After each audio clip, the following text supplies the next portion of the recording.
Bienvenue ce soir dans cette nouvelle conférence « Comment bien vivre son incarnation ». Donc cette soirée, cette conférence va se dérouler en deux temps. Un premier temps avec une conférence qui va durer à peu près 1 heure. Je vais essayer d'être dans les temps. Et qui sera suivie par des questions-réponses. Bonsoir tout le monde. Il y a encore des gens qui font coucou. Donc ensuite, à l'issue de cette conférence, vous pourrez poser des questions et j'y répondrai bien sûr en direct. Alors les questions seront écrites via le chat et je répondrai à toutes vos questions. Et je vais de suite commencer la présentation en... Allez, si ça veut bien. Voilà. Donc... Comment bien vivre son incarnation? Alors, je vais commencer le temps que d'autres personnes puissent se connecter pour être à l'heure. Je vais commencer par me présenter pour ceux qui ne me connaissent pas. Donc, je m'appelle Lana Ama, alors, si ça veut bien dérouler. Et non, ça ne veut pas. Tout va bien. Voilà. Donc, je vais commencer par me présenter. Ensuite, nous parlerons du sujet qui nous anime ce soir, vivre son incarnation. Et puis, nous finirons par les questions-réponses. Alors, d'abord pour me présenter mon parcours. Donc, je suis ex-chef d'entreprise. J'ai été chef d'entreprise pendant 12 ans dans un domaine très, très pragmatique, le domaine de la finance. Et puis, dans le même temps, j'ai eu un accident de vie qui m'a à la fois arrêté et à la fois relancé. Puisque je suis tombée, alors j'ai cette image je suis tombée au fond de la piscine et en fait ça a été très violent, très douloureux et à ce moment-là j'ai eu 2 possibilités, soit d'ouvrir la bouche et d'y rester, soit de donner un coup de pied, de remonter à la surface et j'ai choisi cette deuxième option qui consistait à reprendre la main sur ma vie. Donc bien sûr je me suis fait aider pendant un certain nombre d'années. Et j'ai découvert au fur et à mesure toute une bibliothèque d'outils pragmatiques. Alors, au départ, pour bien sûr me sortir de l'impasse dans laquelle je me trouvais, et surtout en allant faire 2 fois le tour du monde, en saut de puce, hein, bien sûr, pour trouver des ressources, rencontrer des personnes et trouver des outils pour pouvoir me sortir de l'impasse dans laquelle j'étais. J'ai, à ce moment de cet accident de vie, reconnecté avec mes capacités extrasensorielles. Je vous expliquerai un petit peu plus après. Et je fais partie, pour ceux qui connaissent, d'un parcours de flamme jumelle, mais là encore, on en parle juste après. Alors, je suis thérapeute de l'âme, la thérapie d'âme, Kesako. La thérapie d'âme consiste en fait, lorsqu'on est coincé dans une situation au quotidien, très souvent, son réflexe va être de chercher des réponses dans son quotidien.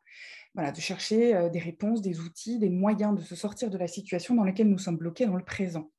Or, très souvent, ce qui se passe dans le présent a une origine. Et la thérapie d'âme consiste à aller chercher cette origine des choses pour pouvoir libérer le présent et pouvoir faire en sorte que les choses, une fois qu'elles sont vues à leur origine, donc dans le passé, elles se libèrent naturellement dans le présent.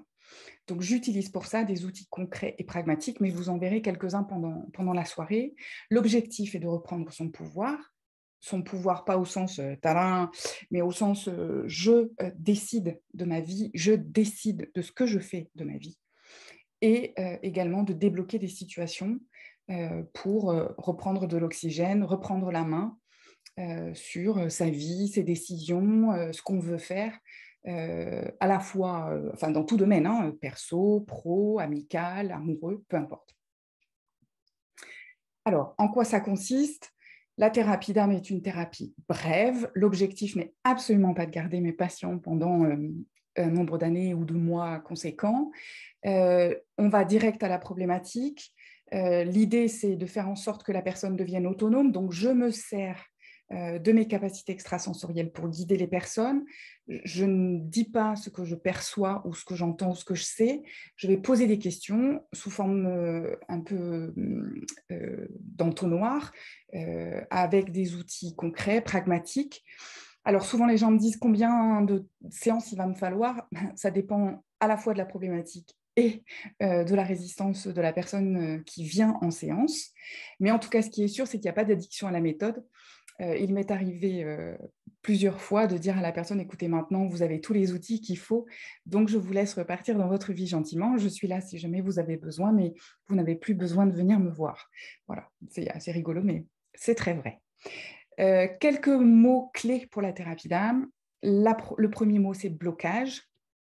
Donc, je vous ai mis une définition là, ce qui arrête l'évolution, ce qui arrête l'expérience, ce qui force à s'asseoir à un moment donné pour pouvoir y voir plus clair, pour savoir où on en est et sur qu'est-ce que j'ai à apprendre de cette expérience, qu'est-ce que j'ai à apprendre de cette difficulté, de ce blocage-là dans ma vie. Donc, en résumé, c'est je ne sais pas où j'en suis, je ne sais pas où je vais, je n'arrive pas à prendre de décision, bref, je suis bloquée. Les traumatismes, alors le mot est gros et souvent les gens me disent non, mais moi j'ai pas de traumatisme. Un traumatisme, c'est en fait quelque chose qui à un moment donné dans notre vie nous percute et qui laisse une empreinte chez nous. Voilà, qui laisse une empreinte, ça laisse un souvenir, ça laisse quelque chose chez nous. Et ça, c'est la définition d'un traumatisme, qu'il soit grand ou petit, peu importe. Et peu importe l'âge également. Autre mot-clé, les cycles répétitifs. Alors, vous verrez dans ma pratique, et puis tout au long de cette soirée, j'utilise beaucoup d'images, d'outils imagés. Pour le cycle répétitif, en fait, j'ai cette image de dire que à l'origine, il y a eu un séisme dans une vie, dans nos vies, dans notre vie. Et ce séisme se montre dans notre quotidien avec les années qui passent sous forme de répliques. Vous savez, quand il y a un séisme, un tremblement de terre, très souvent, derrière, il y a d'autres petits tremblements de terre qu'on appelle des répliques. Eh bien, dans notre vie, c'est exactement la même chose. Lorsqu'il y a eu un séisme, lorsqu'il y a eu un traumatisme au départ, il peut y avoir des répliques et des choses qui se répètent sans... Alors, soit on n'est pas conscient que ça se répète et on subit complètement, soit on est conscient que ça se répète, on voit que ça se répète, mais pour autant, on n'arrive pas à arrêter ce cycle répétitif. Donc ça, c'est un autre mot-clé de la thérapie d'âme. Et puis enfin, le dernier mot, c'est abus. L'abus, dans la définition que je lui en donne, c'est le dépassement d'une frontière, d'une limite personnelle, intérieure, fonction de ce qui est ma propre carte du monde, morale et physique. Donc ça veut dire quoi? Ça veut dire simplement soit un abus peut-être personnel, je ne sais pas dire oui, je ne sais pas dire non, je ne sais pas me positionner, soit c'est dans un rapport à l'autre où on ne sait pas ce qu'on peut envoyer dans la relation, ce qu'on peut accepter de recevoir. Et j'ai plein d'images pour ça, mais on verra au fur et à mesure de la soirée.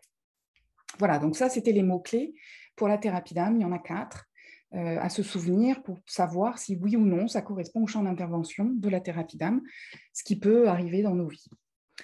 Mes spécificités, donc je vous l'ai dit un petit peu plus tôt, mes capacités extrasensorielles, j'entends des messages, je reçois, je perçois, je connais des choses.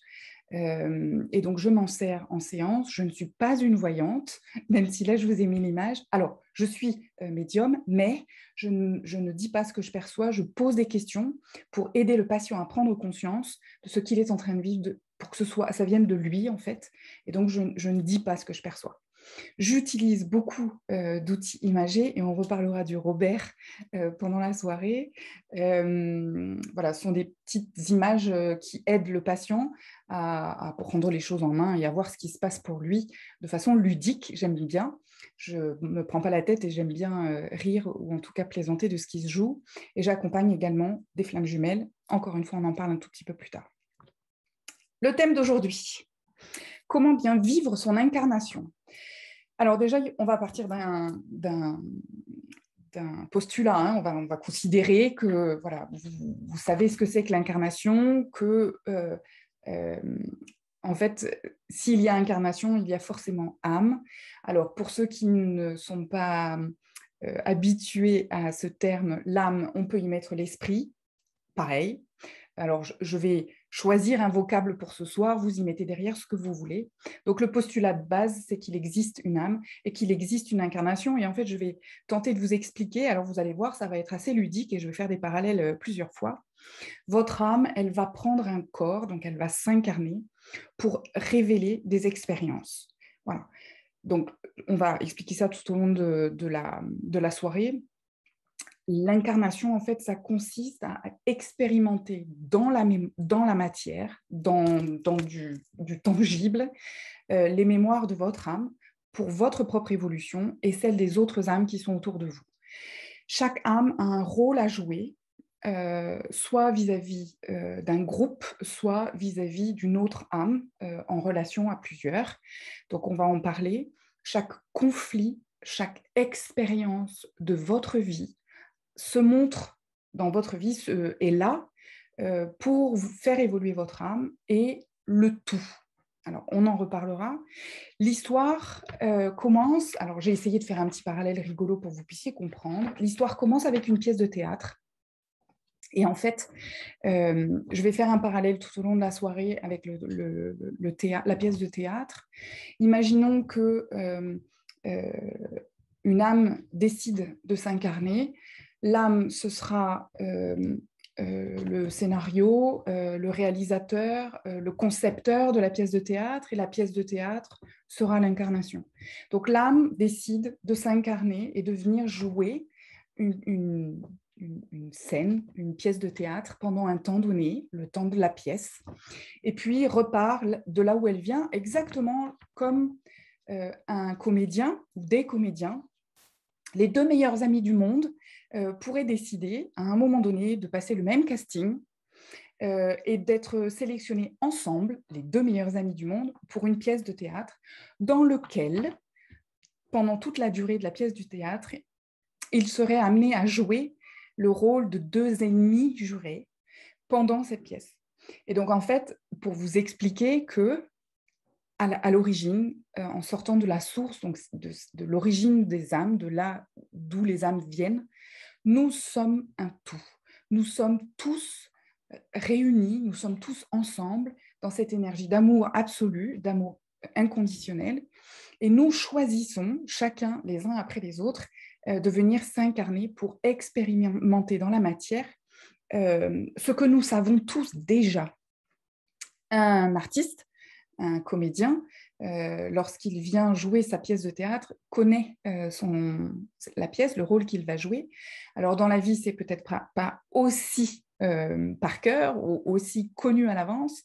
Pour autant, on choisit tous d'expérimenter quelque chose qui va nous faire évoluer et qui va nous faire vivre et dans la matière ce que nous avons besoin de nous souvenir. Donc nous ne venons pas apprendre, nous venons nous souvenir de quelque chose pour le bien, pour notre bien et notre évolution à nous, et pour le bien des autres âmes qui vont être avec nous dans cette pièce de théâtre. Donc si on résume, la pièce de théâtre, c'est choisir de venir vivre une expérience dans la matière avec d'autres âmes qu'on va avoir choisies avant. Et donc, chacune de ces âmes va décider de s'incarner avec... Alors, je vais vous le faire en imagé vraiment. Déjà, ce qu'il faut savoir, c'est que les âmes, quand elles s'incarnent sur Terre, elles font la queue pour ça, parce que la Terre étant une planète plutôt dense, dans lequel, en devenant humain, nous allons également avoir la grande et immense chance d'avoir un ego, un mental, de l'intellect, ce que moi je vais appeler Robert, d'accord? C'est cette partie pensante de nous qui discute non-stop, qui sait absolument tout sur tout et qui nous rappelle combien ce qu'on a fait par le passé a pu être douloureux ou dangereux ou enfin bref. Donc je vais l'appeler Robert. Pour ceux qui me connaissent, vous connaissez l'idée du Robert. Et donc les âmes, quand elles viennent sur Terre, elles savent par avance que les expériences vont être lourdes, peuvent être compliquées, mais en même temps aussi lourdes et compliquées elles peuvent être, aussi gratifiantes elles peuvent être pour le bien du tout, pour les âmes.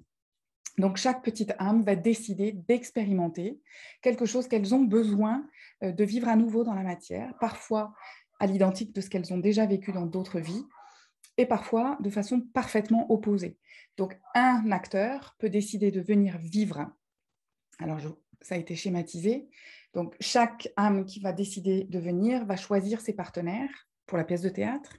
Donc, toi, tu vas jouer mon père, toi, tu vas jouer ma mère, et puis toi, tu seras mon mari, ma femme, mon enfant, mon meilleur ami, etc., etc.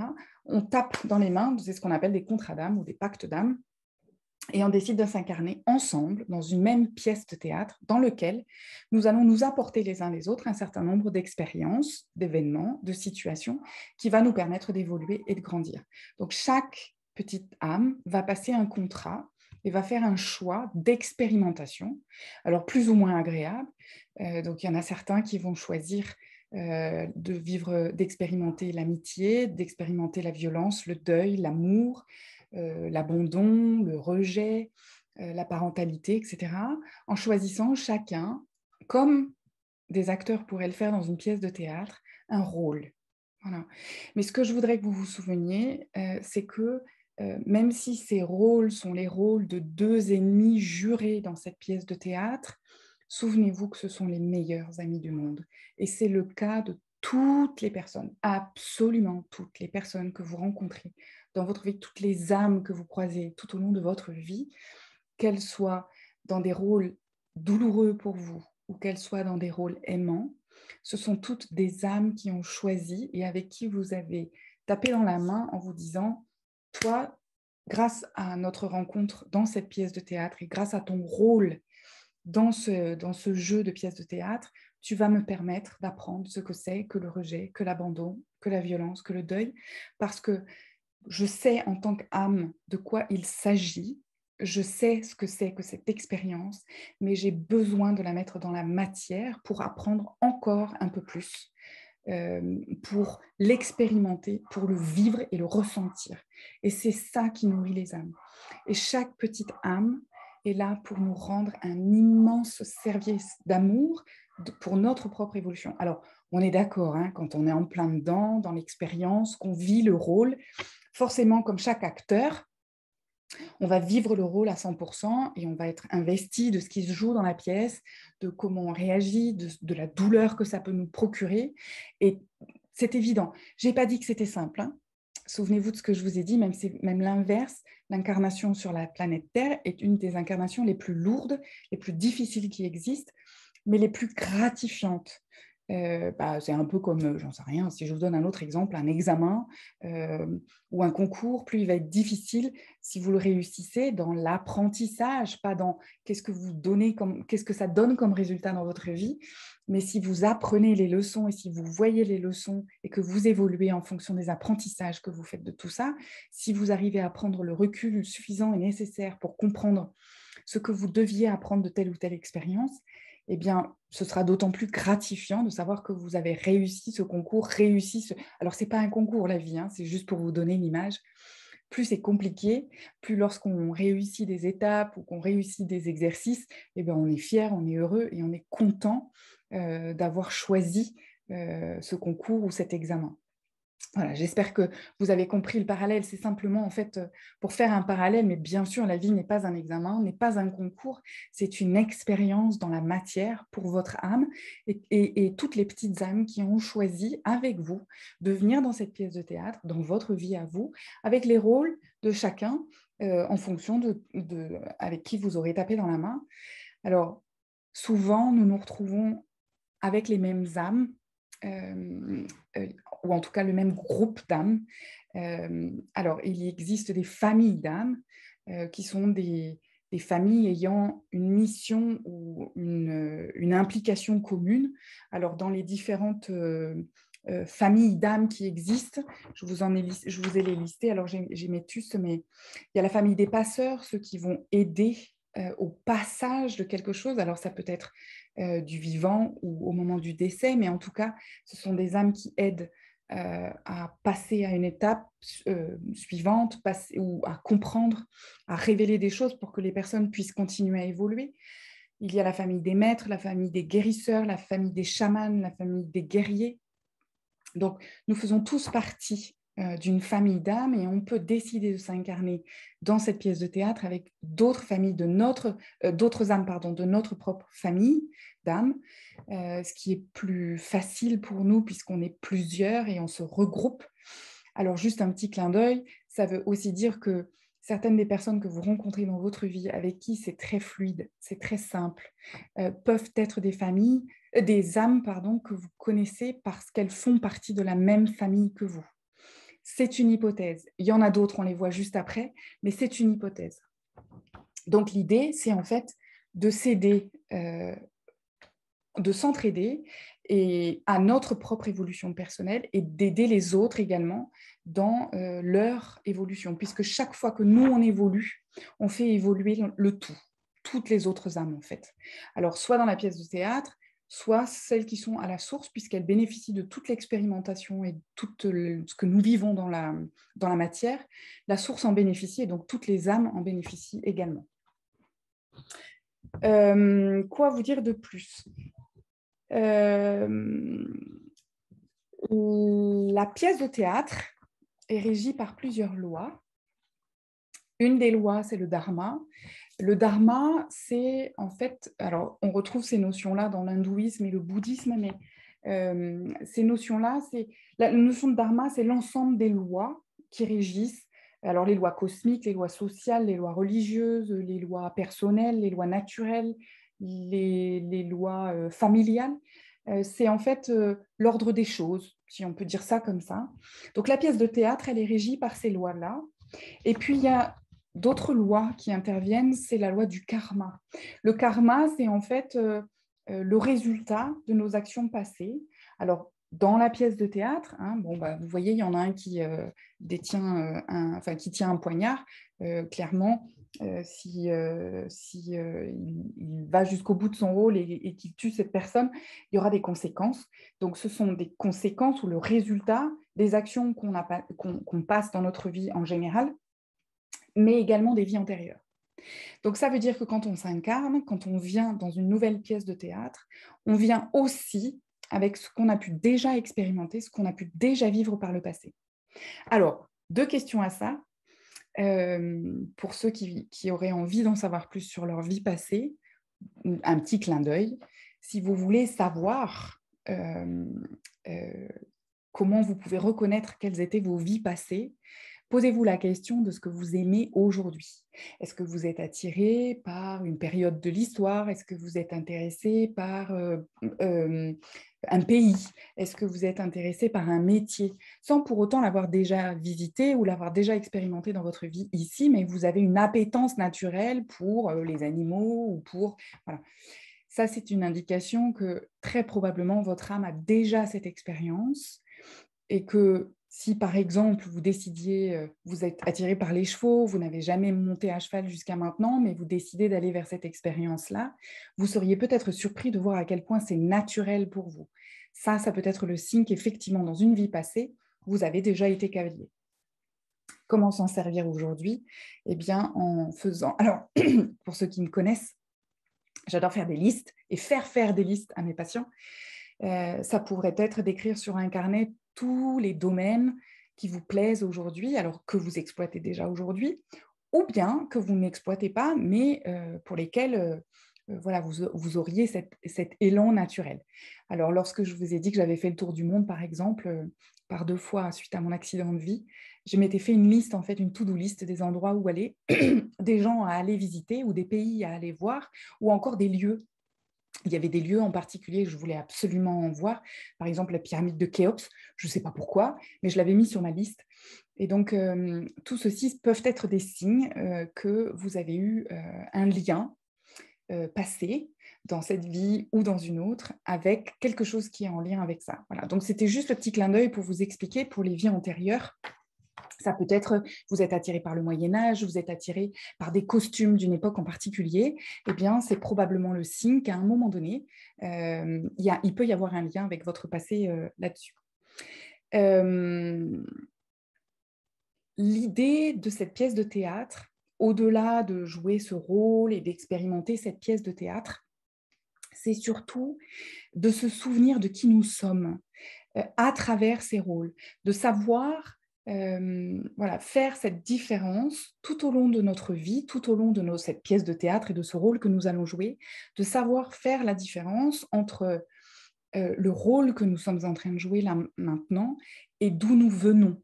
Voilà. Et souvent, tant que nous n'avons pas conscience de ce qui se joue dans notre vie, nous sommes plutôt en pilotage automatique, c'est-à-dire que on déploie le rôle qu'on nous a donné, le scénario qu'on nous a donné. C'était le cas dans ma première vie. J'ai fait des études, enfin bon, voilà, je suis allée à l'école, j'ai fait des études, je me suis mariée, j'ai eu des enfants, une maison, enfin voilà. Et en fait, j'ai vécu cette première partie de ma vie en pilotage automatique. J'appelle ça le pilotage automatique, en fait. J'ai vécu, alors je ne dis pas que je ne me posais pas des questions, mais en tout cas, je ne me posais pas tant de questions que ça sur le comment ma vie s'oriente. Est-ce que je suis vraiment heureuse? Bon, en tout cas, je ne savais pas foncièrement répondre à la question. Ce qui me percutait, mais je ne cherchais pas tant que ça, en fait. J'essayais de me raisonner plutôt avec mon Robert, avec ma tête, ma partie pensante, en me disant, mais tu as tout ce qu'il faut pour être heureuse. Voilà. Et donc, c'est ce que moi j'appelle le mode automatique. À partir du moment où on rentre dans un niveau de conscience, où on se pose des questions, et ce qui est forcément votre cas puisque vous êtes là ce soir, eh bien, on prend une dimension supérieure, et c'est à ce moment-là qu'on peut en fait se souvenir de qui on est vraiment, au-delà de l'automatisme, au-delà du déroulé classique de notre vie, et reprendre notre pouvoir de création. Alors, on y vient juste après sur le pouvoir de création, c'est en fait faire cette différence entre l'incarnation, la vie du quotidien, et notre âme. Qu'est-ce que j'aurais oublié de dire? Donc, les contrats d'âme, les pactes d'âme qui sont là au milieu, ce sont ces choix d'acteurs. On se tape dans la main en tant qu'âme en disant, bon, voilà, on va descendre dans cette pièce de théâtre et tu seras mon père, tu seras ma mère, tu me feras vivre le rejet, tu me feras vivre l'abandon, et puis tu partiras à ma naissance pour que je puisse travailler l'abandon. Et c'est OK, en fait, pour les âmes, dans leur contrat, c'est parfaitement OK, y compris le deuil, y compris la violence, c'est une expérience.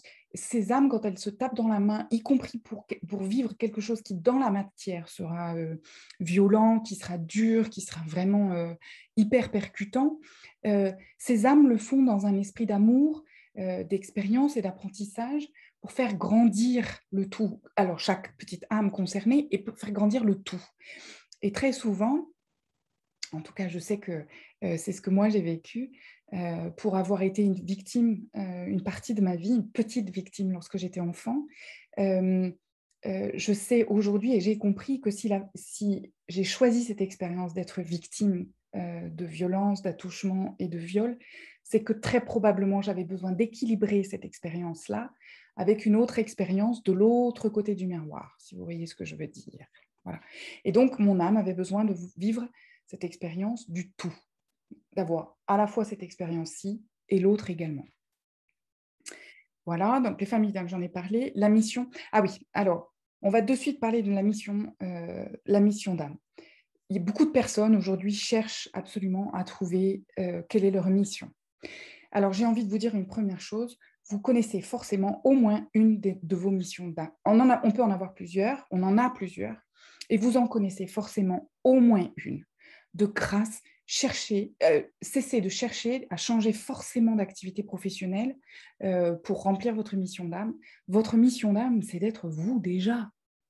C'est déjà en premier lieu d'être vous et de vous aimer tel que vous êtes aujourd'hui et de rayonner tel que vous êtes aujourd'hui avec toutes ces listes de courses que vous vous êtes fait là d'amour, de violence, de deuil, etc. C'est en fait de prendre suffisamment de conscience et de hauteur par rapport aux expériences que vous avez vécues pour comprendre ce que vous avez à en comprendre.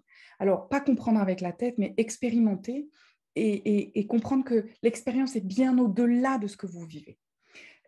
Lorsque quelqu'un vous fait mal, lorsque quelqu'un vous blesse, lorsque quelqu'un vous humilie, l'expérience, elle est pour vous. Elle est pour vous recentrer vous et ne pas vous faire déstabiliser par cette expérience au point de ne même plus savoir qui vous êtes. C'est en fait, votre première mission, c'est d'être vous-même. Et de ne pas être le résultat de certaines expériences que vous avez vécues. Alors, vous savez, je donne souvent cet exemple à des victimes qui viennent me trouver en cabinet et qui me disent j'y arrive pas à passer outre, j'arrive pas à passer le cap de l'acceptation de ce qui a pu m'arriver. Certaines ne sont même pas sur l'acceptation. Je prends très souvent cette comparaison entre le vélo et la chute du vélo. lorsque nous apprenons à faire du vélo, lorsqu'il nous arrive de tomber, soyons pragmatiques, hein, on est tous tombés en vélo, hein, pour apprendre à faire du vélo. Levez la main ceux qui ont déjà appris à faire du vélo sans jamais se casser la binette, soit en enlevant les petits trous et en passant directement aux deux grandes roues, soit en voulant négocier un trottoir ou un truc comme ça. On se casse forcément la binette au moins une fois, on tombe forcément au moins une fois. Pourtant, soyons pragmatiques, lorsque quelques temps après, peu importe le temps, on parle de vélo, vous dites que vous savez faire du vélo, vous ne dites pas que vous êtes tombé de vélo. Quand on parle de vélo ensuite, vous arrivez très facilement à dire « je sais faire du vélo » et vous ne vous souvenez pas des chutes que vous avez pu avoir de vélo. Pourtant, vous êtes tombé. C'est exactement la même chose dans la vie et dans nos incarnations. Certaines personnes n'arrivent pas à passer outre les expériences qu'on a pu vivre. Alors, agréables ou désagréables, c'est souvent plutôt les désagréables qui nous arrêtent, hein, voilà. Mais en fait, l'idée, c'est simplement de pouvoir dire « je vis et dans ma vie, j'ai eu telle et telle et telle expérience, mais je ne suis pas le résultat de ça. Je ne suis pas ma chute de vélo. Je ne suis pas la victime que j'ai pu être par le passé, je ne suis pas la personne qui a un échec professionnel, je ne suis pas la personne qui aujourd'hui est au chômage, ou je ne suis pas non plus la personne qui aujourd'hui ne sait pas quoi faire à titre professionnel, ou qui est célibataire et qui n'arrive pas à trouver quelqu'un dans sa vie. Ça, c'est lorsque vous regardez la chute. Ça n'est pas lorsque vous regardez la capacité à faire du vélo. Rajoutez de la temporalité là-dedans et voyez la pièce dans son ensemble et non pas juste l'acte 1 et la scène 3. Voilà, donc l'idée de ça, c'est de cette pièce de théâtre et du fait que les âmes veuillent descendre, s'incarner, c'est de pouvoir apprendre la totalité des scènes et des actes d'une pièce de théâtre et non pas simplement être soit en mode automatique, soit rester bloqué sur une scène à un moment donné. L'idée, c'est d'avoir suffisamment de conscience pour comprendre à quoi ça va me servir. Qu'est-ce que je peux faire de cette expérience-là dans ma compréhension, dans l'amour que je peux me porter à moi-même et dans l'amour que je peux avoir avec les autres. Voilà. Alors, nous allons ensuite passer... Donc, là, on a zoomé sur la pièce de théâtre en général avec tous les acteurs que vous voyez là aujourd'hui et qui se sont engagés dans un rôle en faisant des choix de vie. Nous allons maintenant parler des interactions entre les différents acteurs. Il y a plusieurs types d'interactions, plusieurs types de contrats d'âme ou de relations entre les différentes âmes. Premier type de contrat d'âme ou de relation d'âme, les âmes sœurs. Les âmes sœurs, alors, ce sont deux âmes qui ont une évolution pendant la pièce de théâtre, pendant l'incarnation, je reprends pour ceux qui arrivent, qui vont être, alors, quand j'essaye de le faire pour que vous puissiez le voir, ce sont deux âmes qui vont évoluer simultanément, ensemble, en ayant des points communs, des atouts communs, des objectifs communs, etc. Donc, ce sont deux petites âmes qui vont se suivre l'une après l'autre. Ça va être simple, ça va être fluide. La connexion se fait facilement, on a les mêmes intérêts, les mêmes choses qui nous intéressent, on aime les mêmes choses. Bref, c'est simple, c'est fluide. Donc, l'intensité de la relation est relativement calme. Il n'y a pas de douleur particulière dans une relation d'âme-sœur. Alors, âme-sœur, ça n'a rien à voir avec le domaine amoureux, hein. Là, on parle d'un contrat d'âme. L'âme-sœur, après, l'humain, il y a mis une notion amoureuse. Là, on n'est pas du tout là-dedans. On peut être un frère, une sœur, deux copines, deux copains, deux parents, enfin, pardon, un enfant, un parent, peu importe. Mais on est âme-sœur, c'est-à-dire que quand on est ensemble, on est heureux, on est joyeux, on est content d'être ensemble, c'est simple, c'est fluide. Et l'apprentissage est relatif. Voilà. C'est-à-dire que l'objectif du contrat d'âme-sœur n'est pas forcément d'apprendre quelque chose, mais plutôt de s'entraider, de s'aimer, de s'aider à bouger, à évoluer dans un domaine en particulier ou simplement dans la vie. Voilà. Ça peut être un autre acteur avec nous qui joue notre acolyte ou qui joue notre meilleur ami. Ou, voilà. Ça pourrait être à peu près ça. On trouve après les relations karmiques. Alors, en gardant cette même comparaison, les relations karmiques, ce sont deux âmes qui se percutent énormément. Donc, ça peut être soit deux mêmes acteurs qui ont le même rôle et qui sont en concurrence, ça peut être une victime et son bourreau, c'est-à-dire le personnage, celui-ci va tuer celui-là dans son dos, enfin voilà, ça peut être des trucs un peu tordus comme ça. Donc la relation karmique, elle est là entre deux âmes, elle est là pour montrer quelque chose, elle est là pour mettre en lumière quelque chose qui doit être transcendé, compris, entendu, et qui très souvent est le résultat du karma, c'est-à-dire de ce qui s'est déjà joué dans le passé ou dans des vies antérieures, et ça a besoin de se rejouer. Pourquoi? Parce que dans le passé, ça ne s'était pas résolu. C'est-à-dire, alors, se résoudre, c'est les deux petites âmes concernées font l'apprentissage et apprennent de l'expérience et décident d'évoluer vers autre chose. Je vous donne un exemple. Dans une relation karmique, ça peut être deux personnes amoureuses qui tombent éperdument amoureux au départ, c'est très passionnel, et puis il y a un moment donné, il y a un grain de sable dans l'engrenage, et ça va finir en eau de boudin, ça peut même finir par de la violence, enfin ça peut être des choses assez lourdes, d'où l'intensité là qui est un petit peu plus forte, où il peut y avoir des choses assez trash, de trahison, d'humiliation, d'abandon, de rejet. Bref, quelque chose qui appuie vraiment sur les blessures, les 5 blessures de l'âme. Alors, je ne sais pas si vous connaissez ce livre, mais c'est vraiment une lecture que je vous recommande. Et donc, ce contact de ces deux acteurs ou de ces deux âmes pendant la pièce de théâtre va techniquement lancer un peu des feux d'artifice un peu partout. Ça peut être des relations qui sont relativement douloureuses parce que soit violentes, alors violentes pas forcément au sens castagne, mais au sens, voilà, c'est ce que moi j'appelle appuyer sur des boutons pressoirs, c'est-à-dire que l'un appuie sur les boutons de l'autre, qui fait que lui va souffrir, va mal vivre la relation, et voire, pareil, ça peut être dans les deux sens, c'est-à-dire que celui-là appuie sur les boutons de l'un et celui-là appuie sur les boutons de l'autre, et ça monte un peu en mayonnaise. Donc la douleur peut être assez intense. C'est une relation qui peut être assez joyeuse globalement, surtout au départ. Une fois qu'on a commencé à appuyer sur les boutons des blessures, un peu moins. Par contre, c'est une relation qui est assez importante et utile pour l'apprentissage de ce que l'âme est venue chercher ici dans cette incarnation, parce qu'elle va, au fur et à mesure des événements ou des situations qui vont se révéler dans le cadre de ces relations karmiques, pouvoir, si elle est consciente, si elle voit les choses et si elle accepte de faire ce travail-là, voir ce qui se joue dans la relation.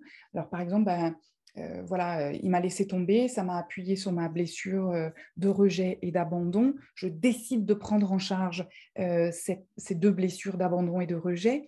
Et j'accepte ça, je le vis, je l'accueille, je le guéris. Et donc, moi, j'ai réglé, à un moment donné, je peux régler cette problématique d'abandon et de rejet avec cette relation karmique. Et donc, moi, je n'aurai plus cette expérience, ou en tout cas, je ne souhaiterais peut-être plus vivre cette expérience. L'autre, s'il ne fait pas le travail, va se voir représenter cette expérience dans la pièce de théâtre suivante pour pouvoir accéder à la compréhension et l'acceptation de cet état de fait.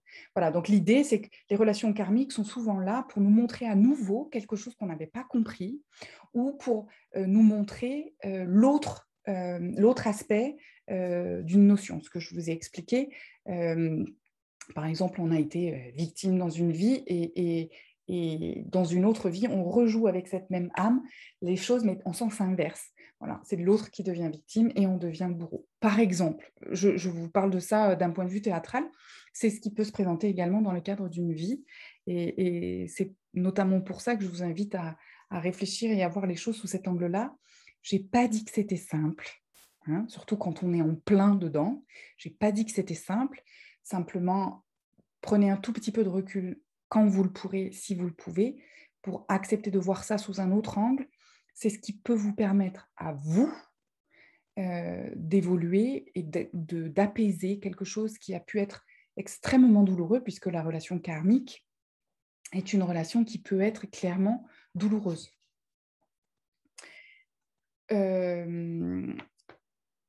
On va ensuite parler d'un autre type de contrat d'âme. Donc là, on passe sur les flammes jumelles, dont j'ai parlé déjà tout à l'heure. Alors, je ne sais pas si vous avez remarqué, et ce n'est pas un hasard, pour les âmes sœurs et les relations karmiques, les deux âmes sont symbolisées en blanc, c'est-à-dire qu'elles sont relativement identiques. Alors, dans le cadre des âmes sœurs, c'est très évident, on le voit assez facilement parce qu'on a les mêmes centres d'intérêt, parfois même les âmes sœurs se ressemblent trait pour trait. Dans les relations karmiques, ce n'est pas forcément aussi évident, mais très souvent, ce qui se joue dans les relations karmiques, c'est que ce qu'on déteste chez l'autre, c'est ce qu'on ne veut pas avoir chez soi ou ce qu'on n'arrive pas à mettre en lumière chez soi. Donc, par exemple, si on déteste quelque chose chez cette autre personne, c'est quelque chose qu'on a nous aussi, mais on ne veut pas le voir. Et ce qu'on admire chez l'autre, c'est ce qu'on pense que l'autre a et que nous n'avons pas, alors que ça n'est pas le cas. Pour les relations de flammes jumelles, c'est différent. Nous sommes deux âmes complètement différentes. Donc là, on a le symbole du yin et du yang. Ce n'est pas tant pour le féminin et le masculin, mais c'est surtout pour les énergies féminines et les énergies masculines. Bon, ça, c'est l'objet d'une autre vidéo. Je vous invite, si vous souhaitez, à aller regarder ça sur ma chaîne YouTube. L'idée de ces flammes jumelles, en fait, c'est qu'on va aller chercher l'expérience du contrat d'âme dans sa totalité, c'est-à-dire qu'en fait, la flamme jumelle appuie à peu près sur tous les boutons pressoirs qu'on peut avoir, on expérimente à peu près toutes les blessures, quoi qu'il arrive, ce qui n'est pas forcément le cas des relations karmiques, où on peut vivre, selon ce qu'on a décidé, une blessure ou deux. La flamme jumelle, clairement, elle va aller chercher la totalité des blessures et va aller chercher des expériences extrêmes pour à la fois aller chercher l'intensité, pour aller dans la douleur. La joie va être aussi intense que la douleur, mais l'apprentissage sera à son maximum. L'objectif d'un contrat d'âme de flamme jumelle est quelque part de mettre une grande claque pour ces deux âmes-là, pour qu'elles se réveillent, qu'elles prennent conscience et qu'elles acceptent de travailler ce qu'elles ont à travailler en tant qu'humains incarnés, donc en tant qu'acteurs dans cette pièce de théâtre, alors que dans le cadre de relations d'âme-sœur et de relations karmiques, on pourrait rester en mode tranquillou toute la pièce de théâtre. Quand deux flammes jumelles se rencontrent, techniquement, elles n'ont plus le choix que de commencer à travailler sur elles et de faire ce job d'accepter, d'accueillir et de travailler sur soi.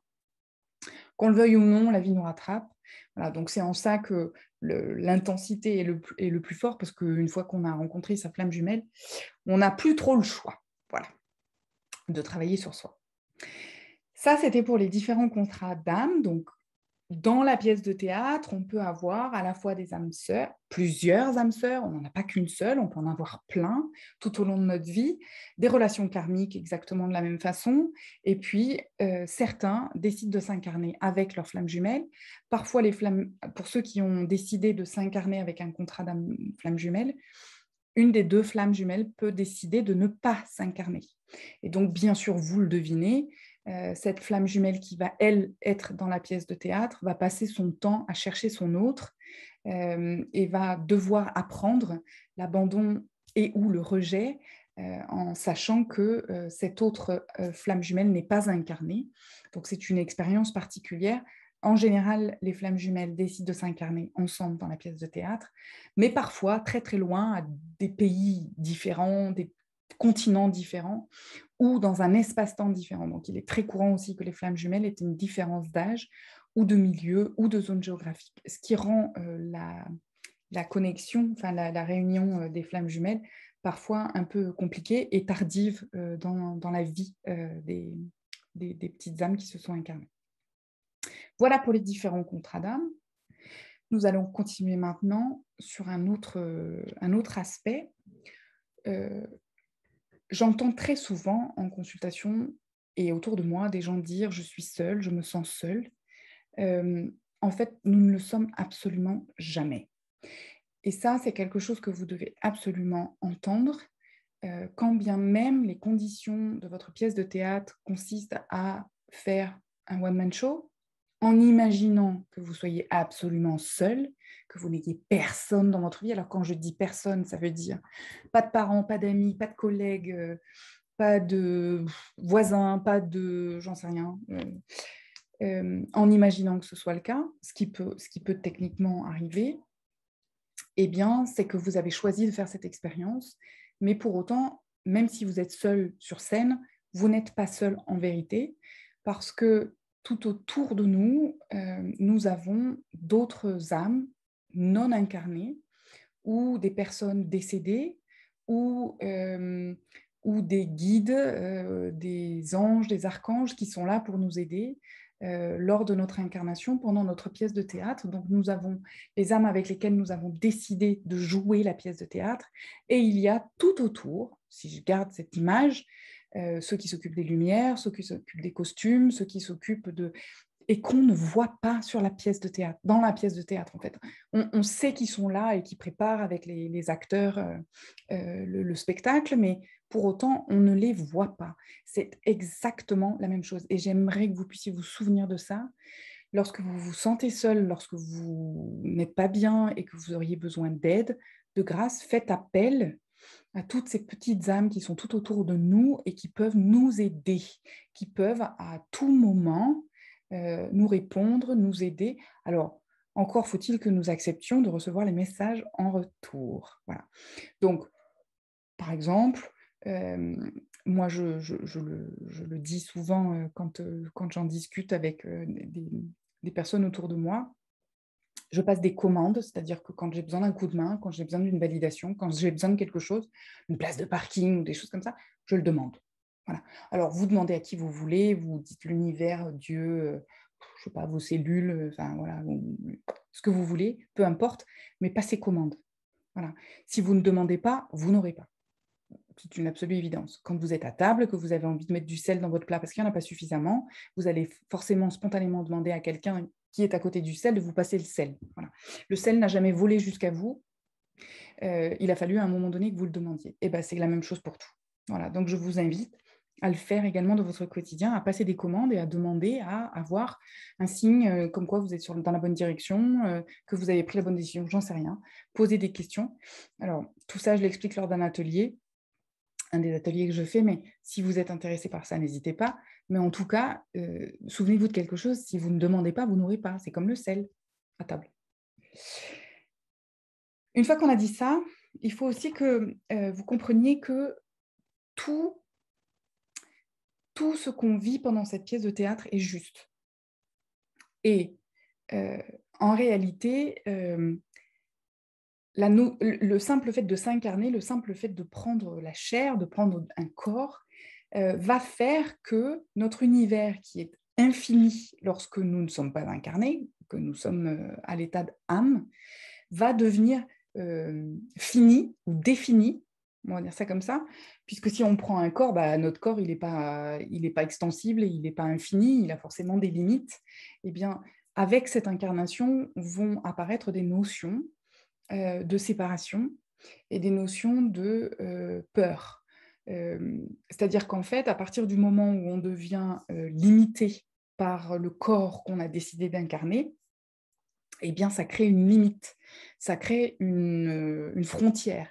Et ça, c'est ce qui arrive avec l'humain, c'est l'ego, hein, le fameux Robert, cette partie pensante qui n'existe pas lorsqu'on est en état d'âme, puisqu'on est tout, donc on peut penser à tout, on peut voir tout, on peut... Voilà. Donc je vous invite, si vous voulez avoir des informations sur qu'est-ce qu'on peut ressentir ou comment on peut ressentir quand on est une âme, c'est d'aller lire tous ces témoignages de personnes qui ont fait des NDE, alors en français, je ne sais plus, des expériences de mort imminente, où en fait, les personnes ont été déclarées comme étant décédées, et puis elles racontent, quand elles reviennent à la vie, elles expliquent ce qu'elles ont vécu dans l'espace-temps entre le moment où elles ont été déclarées décédées et maintenant. Bon, c'est le seul témoignage qu'on ait d'une âme jusqu'à maintenant. Lisez ces témoignages, c'est impressionnant. Les personnes arrivent du coup à entendre à des kilomètres de là, simplement parce qu'elles sont connectées à leurs frères, leurs sœurs. Je me souviens de ce livre que j'ai lu c'est Anita Morjani qui avait écrit ce livre, où elle raconte qu'elle était décédée d'un cancer et elle est revenue à la vie après un espace-temps, alors je ne sais plus combien de temps, et elle raconte ce qu'elle a réussi à entendre ses parents, elle a réussi, alors qu'ils n'étaient pas à l'hôpital là où elle est décédée. Ensuite, une fois qu'on est dans... l'âme n'a aucune notion de distance, de temps, on est tout en fait. Donc ça veut dire qu'on peut être le mur, on peut être la lumière, on peut être l'ordinateur, on peut être tout en même temps. Par contre, à partir du moment où on décide de rentrer dans cette incarnation, bah forcément, on arrive avec une limite. Et cette limite qui est notre corps appelle la notion de limite avec notre ego, la partie pensante de nous, et la notion de séparation. Et c'est à ce moment-là qu'on va en fait, en s'incarnant dans la matière, commencer à voir la différence entre tout ce qui est négatif et tout ce qui est positif, tout ce qui est ombre, tout ce qui est lumière, tout ce qui est peur, tout ce qui est amour. En fait, c'est à ce moment-là qu'on va avoir cette notion de séparation où on va classer les choses en deux opposés. Et vous verrez après que j'ai une petite astuce pour pouvoir sortir de cette dualité avec un outil, enfin un exercice très simple. Et en fait, et c'est voulu par l'âme, c'est-à-dire que quand l'âme, elle vient prendre corps, qu'elle vient décider de rentrer dans un corps, elle veut expérimenter cette dualité, elle veut expérimenter ce que c'est que d'avoir à la fois de l'ombre et de la lumière. Et quand il nous arrive quelque chose d'extrêmement difficile, d'extrêmement noir ou extrêmement négatif dans notre vie, c'est justement à ce moment-là qu'on peut récupérer la lumière, qu'on peut aller chercher l'amour, qu'on peut aller chercher du positif. C'est un peu comme, je parle souvent pour ceux, alors oui, je suis vieille, ok, mais c'était quand on développait des photos, des vraies photos dans des chambres noires. Il y avait 2 bacs. Un premier bac où on déposait la photo sans photo, enfin c'était tout blanc. Et puis ensuite, dans le noir, hein, on le changeait de bac et on mettait juste une petite goutte de révélateur. Eh bien, c'est à ce moment-là que l'image apparaissait. Et en fait, c'est exactement ça. Notre vie, notre incarnation, elle est là pour nous aider à révéler des choses qu'on a oubliées. Notre âme le sait, mais en s'incarnant et en venant dans le corps, on oublie nos vies passées, on oublie ce qu'on sait déjà faire, on oublie les métiers qu'on a déjà eus, on oublie des relations qu'on a déjà eues, on oublie nos qualités, nos capacités, on oublie tout en fait en s'incarnant dans le corps, puisqu'on y met de la limite. Là où l'âme n'a pas de limite, l'incarnation met de la limite. Et en fait, cette âme, elle vient chercher ces limites, cette dualité, pour pouvoir se rappeler ce que c'est. Donc quelque part, ok, vous allez me haïr quand je vais dire ça, mais quelque part, quand vous avez une sale expérience dans votre vie, c'est une opportunité de pouvoir vous souvenir de ce que c'est que l'amour, de ce que c'est que la lumière, de ce que c'est que le positif, de ce que c'est que le bien, en fait. Donc, si votre vie, elle n'était que lumineuse, ça serait génial, on est d'accord, mais du coup, vous n'apprendriez que la moitié des choses. Vous n'apprendriez que la moitié des notions que votre âme est venue chercher ici. Or, l'âme, elle est venue chercher le tout. Elle veut vivre dans la matière, elle veut ressentir dans la matière le tout. Donc, à la fois l'ombre et la lumière. Alors, je sais, c'est chiant, on est d'accord. Pardon pour les gros mots, hein, je suis comme ça. Mais c'est pénible, on est d'accord. Surtout quand on est dedans, hein, quand on a les 2 pieds dans le caca, là, c'est pas cool, ça pue, c'est pas agréable. Et surtout, forcément, on ne sait pas trop comment s'en sortir. Mais c'est aussi à ce moment-là qu'on peut faire quelque chose de nouveau, qu'on peut faire quelque chose de bien pour soi et qu'on peut se souvenir de ce qu'on est, parce qu'on n'est pas ce caca. C'est comme la chute du vélo, en fait. À un moment donné, on peut aussi prendre la hauteur et se dire, OK, ça, c'est une expérience que j'ai, là, tout de suite, maintenant. Comment je peux faire pour me sortir de cette expérience? Qu'est-ce que je dois apprendre de cette expérience? Et bien, c'est qu'effectivement, il vaut mieux avoir des bottes, qu'effectivement, peut-être que le plus simple, c'est simplement d'enlever les pieds de la botte, de laisser la botte là où elle est et de mettre le pied sur de l'herbe propre. Voilà. Alors, pardon pour le truc, c'est pas cool, mais l'idée, elle est là, en fait. C'est comment je fais maintenant que je suis là, maintenant que je suis là-dedans, comment je m'en sors pour me respecter, pour savoir qu'en fait, je ne suis pas ça, que je peux aussi être complètement l'opposé, c'est-à-dire de la lumière, de l'amour, y compris dans cette situation noire, et comment je fais pour faire ça. Voilà. Et donc, quand on s'incarne, on vient expérimenter le tout. Donc, je suis navrée de vous dire que toutes les expériences, les mauvaises, bon, je m'inclus dans le sujet, toutes les mauvaises expériences qu'on a dans notre pièce de théâtre nous servent à nous souvenir combien nous sommes merveilleux, combien nous pouvons être lumineux, combien nous pouvons être très aimants pour nous-mêmes et pour les autres. Et c'est en fait l'expérience négative ou de l'ombre ou de la peur, c'est ce qui peut à un moment donné être le révélateur pour se souvenir combien on peut être l'inverse. Donc, je vous invite à changer d'angle sur certaines des situations que vous pouvez vivre aujourd'hui. Alors honnêtement, hein, moi quand j'ai eu cet accident de vie il y a 12 ans, si vous m'aviez dit au moment où ça m'arrivait que ce serait le plus merveilleux des cadeaux de ma vie que d'avoir cet accident de vie, je ne vous aurais pas cru. 12 ans en arrière, enfin 12 ans après, je peux aujourd'hui vous dire que c'était la meilleure chose qui me soit arrivée de toute ma vie jusqu'à aujourd'hui. Et c'est quelque chose qui m'a permis à un moment donné de prendre conscience de qui j'étais, de ce que je valais, de ce que je pouvais faire, de ce que j'avais envie de faire, bref, de me révéler. Et donc, on est d'accord, hein, quand on est dedans, c'est pas top, mais au moins ce que vous pourriez commencer à faire, selon ce que vous vivez, selon ce dans quoi vous êtes, c'est de vous dire à quoi ça va me servir, à quoi ça me sert, qu'est-ce que j'ai besoin de comprendre de cette expérience-là, pour pouvoir avoir la liberté de choisir, parce que nous avons cette liberté de choisir à n'importe quel moment de notre vie, vraiment, n'importe lequel, y compris le pire de ce qui peut exister, on a la liberté de choisir. Choisir de se souvenir de la chute du vélo ou de choisir de se dire que, OK, on vient de se casser la figure, mais on va remonter sur le vélo, on va continuer à appuyer sur les pédales et avec l'inertie du mouvement, parce qu'il faut qu'on ait cette inertie de mouvement. Bien sûr, si on monte le vélo et qu'on attend avec les 2 pieds dessus, on va retomber, mais de renclencher un mouvement pour continuer à évoluer, pour continuer à avancer, pour continuer à aller de l'avant. Et on a toujours ce choix. Alors, on est d'accord aussi, il y a des moments, on se fait arrêter et on a besoin de ce temps-là. Alors là, ça me fait penser à ça, cette image. Il y a un proverbe chinois qui dit que quand on est à la rencontre de 2 chemins, donc on ne sait pas où on en est, on est perdu, on est dans le brouillard, on est bloqué, et qu'on est à la rencontre de 2 chemins, eh bien, la meilleure des solutions, c'est de s'asseoir au pied, là, et d'attendre. De savoir quel chemin on a envie de prendre. Et il n'y a rien de mal à ça, en fait.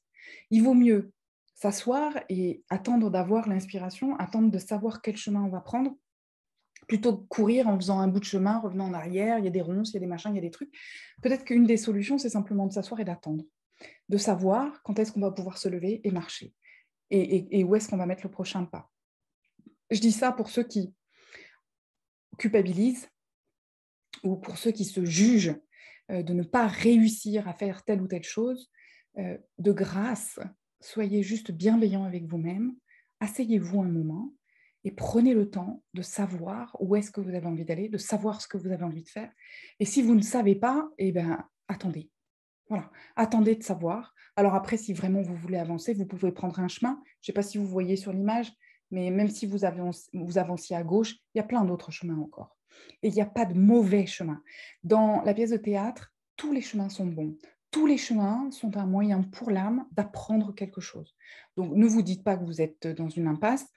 Ne vous dites pas que ça fait 50 fois que vous faites la même erreur. Alors, OK, il y a un cycle répétitif, simplement parce que peut-être il y a quelque chose que vous n'avez pas encore vu, mais peut-être est-ce qu'il fallait que vous essayiez la 33e fois pour vous rendre compte à la 33e fois qu'il y a quelque chose qu'effectivement vous aviez loupé et dont vous aviez besoin pour pouvoir prendre le chemin à gauche ou à droite, qui sera un meilleur chemin pour vous. Il n'y a pas de bon ou de mauvais chemin.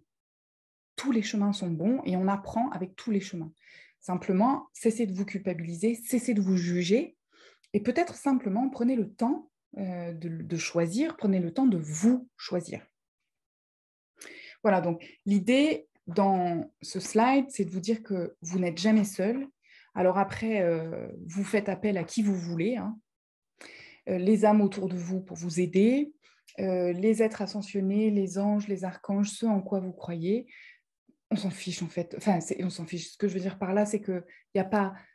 c'est pas parce que certains vous disent qu'il y a des anges et des archanges, parce qu'ils les voient, ils les reconnaissent, ils arrivent à communiquer avec, que vous êtes obligé d'y croire, peu importe. Si vous avez dans votre famille perdu quelqu'un qui vous était cher, eh ben, vous pouvez demander de l'aide à cette personne-là, qui sera absolument ravie de venir vous aider de façon subtile. Et ça encore, voilà, je pourrais vous l'expliquer un petit peu plus, mais tous ces êtres que nous avions choisis dans notre pièces de théâtre et qui ont pu repartir avant nous parce que c'était ça la pièce et l'histoire de la pièce et leur rôle, peuvent encore être présents. Les acteurs, quand ils sortent de la pièce parce qu'ils décèdent dans la pièce de théâtre ou je ne sais quoi, restent derrière dans le décor. Souvenez-vous de ça. Et donc, ce sont des personnes à qui vous pouvez demander de vous faire des clins d'œil, de vous aider, de vous souffler votre texte si nécessaire, et ils le feront avec un ravissement absolu. Voilà pour cette partie-là.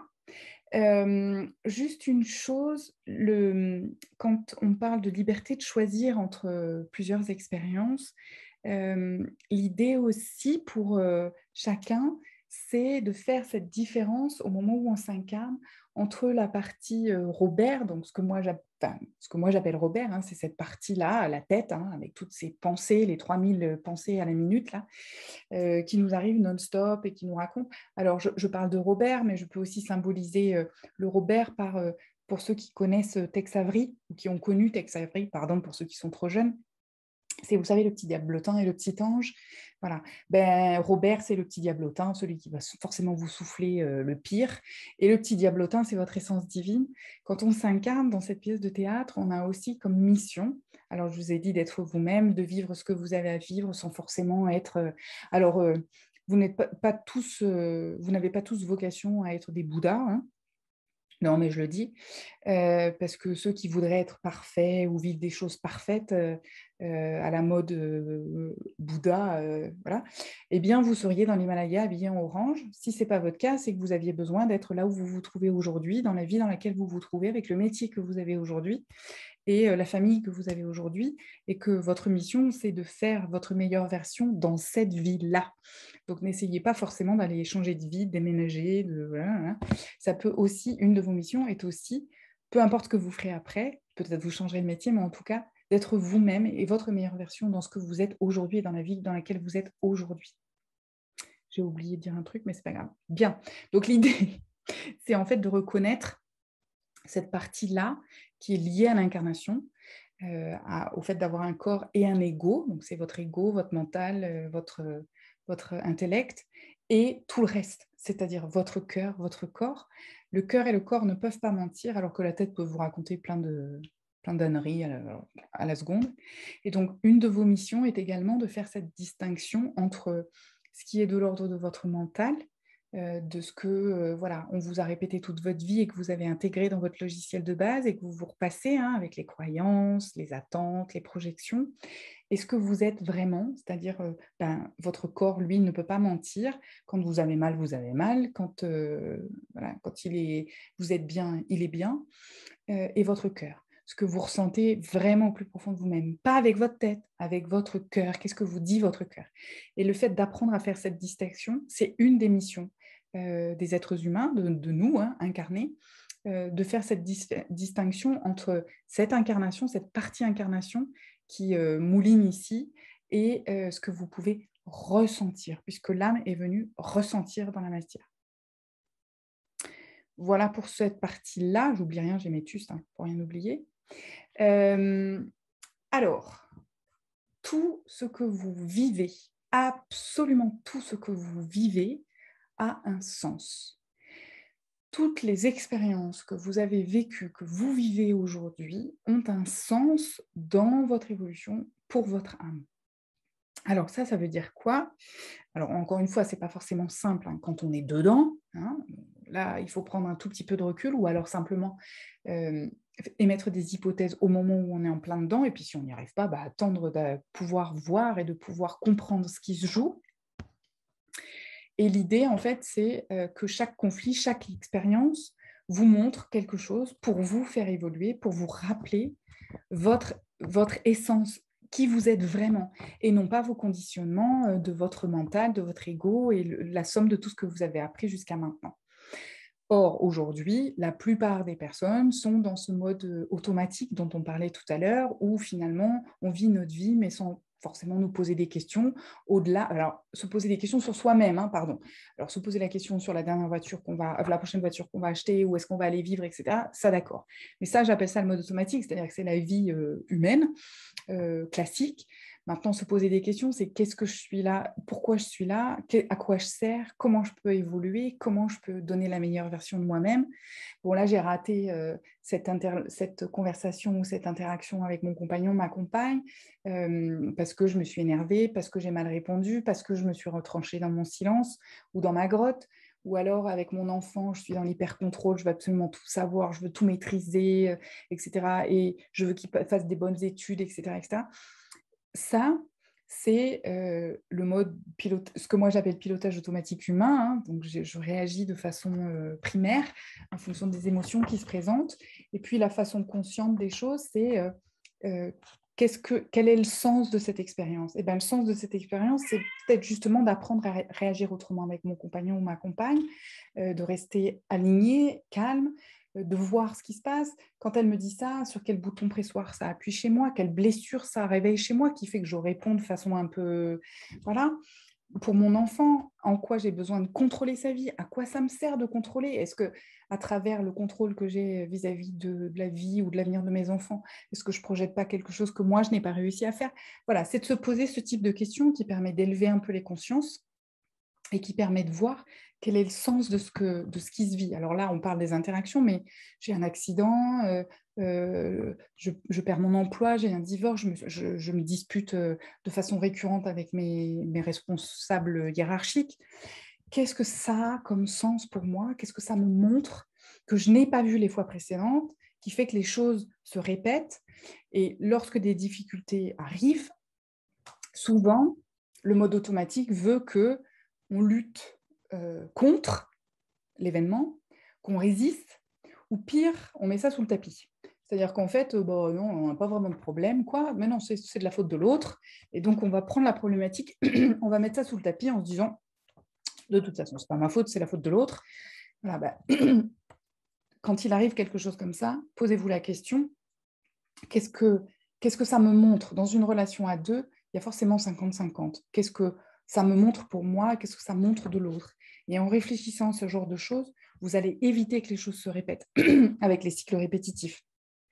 C'est-à-dire qu'à un moment donné, ces cycles répétitifs vont s'arrêter et vous allez apprendre quelque chose et changer votre mode de réaction, changer votre façon de voir la situation, changer la façon de réagir à cette situation. Et du coup, évoluer petit à petit vers votre meilleure version. Donc, la question à vous poser, c'est comment vous pouvez faire pour évoluer ou pour changer les choses et vers quoi vous voudriez aller. Voilà. Alors, encore une fois, on n'est pas forcé d'être direct à l'objectif. Hein. Ça s'appelle le club des finishes. Quand on veut déjà être à la ligne d'arrivée, l'idée, c'est la prochaine fois que quelque chose m'arrive, comment je voudrais réagir, comment je voudrais, qui je voudrais être, ou en tout cas comment je voudrais réagir à la situation pour être une meilleure version de moi-même. La prochaine fois que mon compagnon ou ma compagne me dit ça, comment je peux faire pour réagir de façon plus adéquate, plus douce, plus aimante, plus voilà, et de trouver à chaque situation une façon de sortir d'un cycle répétitif pour pouvoir en apprendre quelque chose. Dites-vous une chose, de toute façon, si la vie vous ramène des situations, si la vie vous répète des situations similaires, parce que moi j'avais des cycles répétitifs, c'est qu'à un moment donné, on a loupé quelque chose dans l'expérience. Et comme on a loupé l'expérience, et bien la vie nous le représente, jusqu'à ce qu'on finisse par comprendre ce qu'on avait à comprendre. Voilà, je vais continuer puisque sinon on a déjà un petit peu dépassé la conférence, mais bon, on verra combien de questions vous avez. Au pire, on dépassera un tout petit peu sur les questions. Alors, la vie est en fait un vrai processus de création. Pour pouvoir devenir notre meilleure version et pour pouvoir être absolument optimal. Alors, encore une fois, il n'y a pas une obligation de résultat, hein, peu importe. L'idée, c'est d'apprendre et d'évoluer. Et même si vous n'aviez pas la conscience d'apprendre et d'évoluer jusqu'à maintenant, vous pouvez continuer à le faire. Et deux, vous l'avez sûrement fait sans le savoir. Donc, la vie est un vrai processus de création. Donc là, je vais vous transmettre ma boîte à outils, quelques-uns de mes outils pour pouvoir mieux comprendre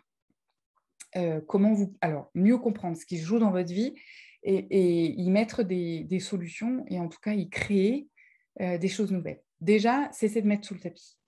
De grâce, cessez de vous dire que vous n'allez pas voir ou avoir envie de voir ce qui se joue pour vous. Vous vous disputez régulièrement avec telle ou telle personne, vous vous emportez, vous mettez en colère régulièrement, ou alors vous vous retranchez régulièrement dans votre grotte en décidant de ne plus parler, de laisser tomber, de nier telle ou telle chose. C'est ce que moi j'appelle mettre la poussière sous le tapis. C'est-à-dire qu'en fait, vous décidez que vous rangez ça tranquillement là-dessous et qu'à partir du moment où vous avez tout bien mis sous le tapis, le salon paraît nickel. Sauf que je vous rappelle que dans la vie, on marche sur le fameux tapis. Parfois même on saute dessus, par enthousiasme, quand on est joyeux, tout ça, ou on marche de façon déterminée. Et souvenez-vous, quand on marche sur le tapis et qu'il y a de la poussière dessous, la poussière ressort à un moment donné. Donc, ça veut dire que tout ce que vous aviez planqué sous le tapis va forcément se remontrer à un moment donné. Donc, de deux choses l'une, soit vous mettez de la poussière sous le tapis et ça ressortira quand vous n'en aurez pas envie, soit vous décidez d'enlever le tapis, de nettoyer ce qu'il y a dessous et ce sera nickel. Voilà, c'est un petit clin d'œil, mais pour vous dire que quand on décide de ne pas regarder quelque chose, de ne pas le voir ou de ne pas avoir envie d'y aller, en général, la poussière sort toujours. Deuxième chose, alors j'appelle ça l'outil des 4 possibles. Je vous ai donné tout à l'heure l'exemple d'une difficulté avec un supérieur hiérarchique. Les choses se répètent. J'ai eu une jeune femme en consultation, je me souviens, ça faisait 2 ou 3 fois, je crois qu'elle a été licenciée, exactement pour les mêmes raisons. Et autant les 2 premières fois, elle n'a pas trop vu. À partir de la 3e, elle a commencé à se poser des questions en disant bon, selon moi, c'est pas moi le problème, mais quand même, au bout de 3 fois, je commence quand même à me poser la question, et en tout cas suffisamment pour me poser des questions. Et donc, l'idée, c'est de dire, voilà, dans pareille situation, une prochaine fois, si une situation désagréable, douloureuse, violente, compliquée pour vous, devait se représenter, peu importe comment vous avez réagi cette fois-ci, en tout cas suffisamment, si vous avez réagi mais que ce n'était pas comme ça que vous auriez aimé que ça se passe, ou ce n'était pas comme ça que vous auriez aimé réagir, eh bien posez-vous 30 secondes et posez-vous la question, comment pourriez-vous réagir une autre fois, une prochaine fois, si telle situation pouvait se représenter? Voilà. Vous vous posez en vous disant, voilà, cette fois-ci, j'ai réagi comme ça, mais j'aurais aimé ne pas m'énerver, ne pas descendre dans ma grotte, ne pas nier les choses, peu importe. Eh bien, posez-vous, prenez un crayon et un stylo et dites-vous, dans l'idéal, comment est-ce que j'aimerais réagir?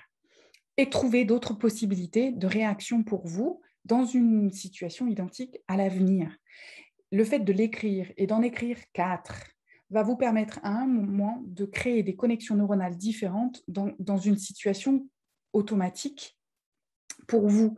Si vous avez l'habitude de vous mettre en colère le soir lorsque vous rentrez de l'école avec vos enfants, qui forcément ont envie de goûter, forcément ont envie de jouer plutôt d'aller faire leurs devoirs, et que ça vous agace et que vous vous énervez, que vous criez, et que ce n'est pas OK pour vous parce qu'au final, vous finissez tous par vous exciter, vous vous énerver, et que ce n'est pas OK pour vous, posez-vous et réfléchissez à froid, pas sur le moment, à froid, comment vous pourriez faire autrement pour faire en sorte que les choses se passent bien en rentrant. Et donc, vous vous posez, vous réfléchissez, et bien peut-être effectivement de commencer par goûter, de commencer par les laisser jouer un quart d'heure, 20 minutes, et ensuite on s'y met, j'en sais rien, et pendant ce temps-là, vous faites autre chose. 4 possibilités différentes de réaction dans pareille situation à l'avenir. Pas une, pas 2. Ça, vous vous souvenez de tout à l'heure, le slide, c'est blanc et noir. L'humain sait très bien le faire. Moi, ce que je veux, c'est que vous fassiez appel à votre processus de création. Tout et son contraire, c'est hyper facile pour le cerveau humain à trouver. C'est très facile. On est élevé par la dualité, on est élevé par le blanc et le noir, le gentil, le méchant, etc. Faites-en 4. Ça vous oblige à inventer d'autres possibilités auxquelles vous n'auriez pas pensé de façon spontanée, naturelle et automatique. Et ça vous permet d'en avoir plus et de créer des solutions alternatives. Et ensuite, vous testez. Celle-ci vous convient, celle-ci, vous avez tenté de la mettre en place, ça n'a pas fonctionné, vous la supprimez et vous en rajoutez une 4e, vous en inventez une autre. Ayez toujours plein d'autres possibles dans votre mallette, dans votre carnet, de façon à pouvoir préparer vos connexions neuronales à réagir de façon différente une prochaine fois lorsqu'une situation identique se présentera. C'est ça la création. Libérer ce qui doit l'être. À un moment donné, c'est comme la poussière sous le tapis. Si vous n'allez pas chercher ce qui vous entrave, ce qui vous freine, ce qui vous bloque, ce qui vous empêche, c'est comme le boulet au bout du pied, vous n'y arriverez pas en fait. Donc, à un moment donné, vous êtes aussi dans cette mission que vous vous êtes fixée en vous incarnant. Vous avez aussi décidé de vous alléger, de vous libérer d'un certain nombre de choses que vous avez vécues au début de la pièce de théâtre ou dans des vies passées. Donc, de grâce, faites ce job. OK, ça ne sera pas agréable, ça va sentir le caca pendant un moment. Si vous avez les pieds dans le caca, à un moment donné, ça ne sera pas agréable. Mais si vous enlevez les pieds de la botte et que vous laissez la botte là où elle est, ça ira beaucoup mieux. Donc, c'est à vous de choisir, mais ce ne sera pas agréable sur le moment. C'est un peu comme un sparadrap qu'on enlève, il faut tirer un bon coup pour que ça... Mais ensuite, c'est la liberté. Vous allez pouvoir aller là où vous avez envie. Obtenir autrement le bénéfice. Lorsqu'à un moment donné, on est bloqué dans une situation, lorsqu'on se retranche dans sa caverne, lorsqu'on se met en colère, lorsqu'on réagit de telle ou telle façon, c'est parce qu'on en retire un bénéfice. Toujours. Le seul moyen de remplacer ce bénéfice, d'arrêter cette situation automatique, cette réaction automatique, c'est un, d'identifier le bénéfice et deux, de le remplacer par autre chose. Mettez autre chose à la place. Donc, quel exemple je peux vous trouver? J'en ai pas là tout de suite maintenant. Si, vous voyez la balance? Voilà. Lorsque vous devez faire une présentation au travail, vous avez souvent tendance à procrastiner et à faire les choses au dernier moment. Ça vous met en difficulté, vous vous dévalorisez, vous vous énervez, vous perdez du temps, blablabla. Votre balance, elle est déséquilibrée. Pourquoi est-ce que vous faites ça? Pour vous mettre en difficulté. Enfin, pourquoi vous vous mettez en difficulté? Pourquoi vous travaillez au dernier moment? Pourquoi vous vous foutez le stress? Probablement parce que votre balance n'est pas équilibrée et que comme vous avez relativement peu confiance en vous, vous ne vous donnez pas de valeur ou que vous doutez de vos capacités et du bien fondé de ce que vous pensez ou de ce que vous allez présenter, vous vous mettez automatiquement en difficulté en vous plombant par votre mode de fonctionnement, vos automatismes, vos croyances, etc. Comment faire pour rééquilibrer les choses et faire en sorte que votre croyance bouge sur vous-même? C'est d'obtenir ce bénéfice autrement. Alors, ce bénéfice, le fait de ne pas être reconnu, de ne pas être... voilà, comment vous pouvez faire pour contrebalancer ça? Alors, ce n'est pas forcément le super exemple, mais l'idée, c'est de voir à quoi vous sert telle ou telle réaction, telle ou telle situation pour pouvoir rééquilibrer la balance et obtenir la même chose que ce que vous aimeriez ou ce que vous cherchez pour vous, mais autrement que ce que vous faites d'habitude. Lorsque vous faites les choses à la ramasse, lorsque vous êtes en dernière, dans l'exemple que je vous ai donné, vous êtes en dernier carafe, enfin vous faites les choses à la dernière minute, etc., vous vous donnez une chance pour que vos collègues, vos responsables considèrent que votre job, il n'est pas vraiment tout à fait bien fait correctement, en fait. Vous vous laissez cette possibilité. Pourquoi? Parce que vous n'avez pas de valeur, vous pensez ne pas avoir de valeur. Et donc, vous créez des circonstances qui vont vous amener à cette conclusion. Ah bah ouais, voilà, je le savais, le mec est en train de me dire que je suis un nul. Donc, l'idée, c'est d'inverser la tendance, de voir ce qui se passe et d'inverser la tendance. Et de rééquilibrer correctement la balance pour vous, donc de vous remettre dans des circonstances normales. Je fais mon travail correctement, je le fais en conscience et je le fais du mieux possible pour me donner la valeur à l'identique de ce que je pense, de telle sorte à avoir un retour de mes responsables à la hauteur de ce que je pense de moi, pris en sens inverse. Et ensuite, on teste et on teste encore. C'est exactement la même chose que quand un enfant commence à marcher. Il va se casser la figure un certain nombre de fois avant de pouvoir marcher et courir. C'est exactement la même chose dans toutes les expériences de vie. Oui, parfois on tombe, oui, parfois on se fait mal, mais on se relève et on continue. Et on peut rester au sol pendant un moment parce qu'on a mal, un peu comme la chute du vélo, mais on se relève et on continue. Ne voyez pas d'espace-temps. Lorsque vous vous jugez, lorsque vous êtes par terre, c'est parce que vous êtes bloqué à cet espace-temps-là. Si vous reprenez l'espace-temps X après, X minutes, X heures, X semaines, X mois après, vous verrez que forcément vous vous êtes remis debout. Et c'est toujours le cas. Toujours le cas. Et faites preuve d'énormément de bienveillance pour vous-même, de grâce. Si vous pouviez ne serait-ce que vous souvenir d'une seule chose, c'est qu'à un moment donné, il est important que vous puissiez vous regarder avec des yeux d'amour. Et dites-vous que tout ce qui s'est passé dans le passé, s'est passé en fonction de votre niveau de conscience à ce moment-là. Encore cette semaine, j'ai une jeune femme qui s'est jugée, qui se juge, qui se culpabilise depuis des années parce qu'il est arrivé un incident à l'école. Elle a voulu aller aux toilettes, elle avait 6 ans. L'instituteur a dit non et elle s'est fait pipi dessus. Et cet adulte n'a pas réagi et l'a laissé dans son pipi toute la journée. Et cette jeune femme, aujourd'hui, a une trentaine d'années et elle se culpabilise, elle se juge encore en disant que ça avait été une expérience extrêmement honteuse pour elle et elle en a encore honte aujourd'hui. Et ce n'est pas juste. Ayez de la bienveillance pour vous-même. Les expériences du passé se sont passées au moment où vous aviez un certain âge.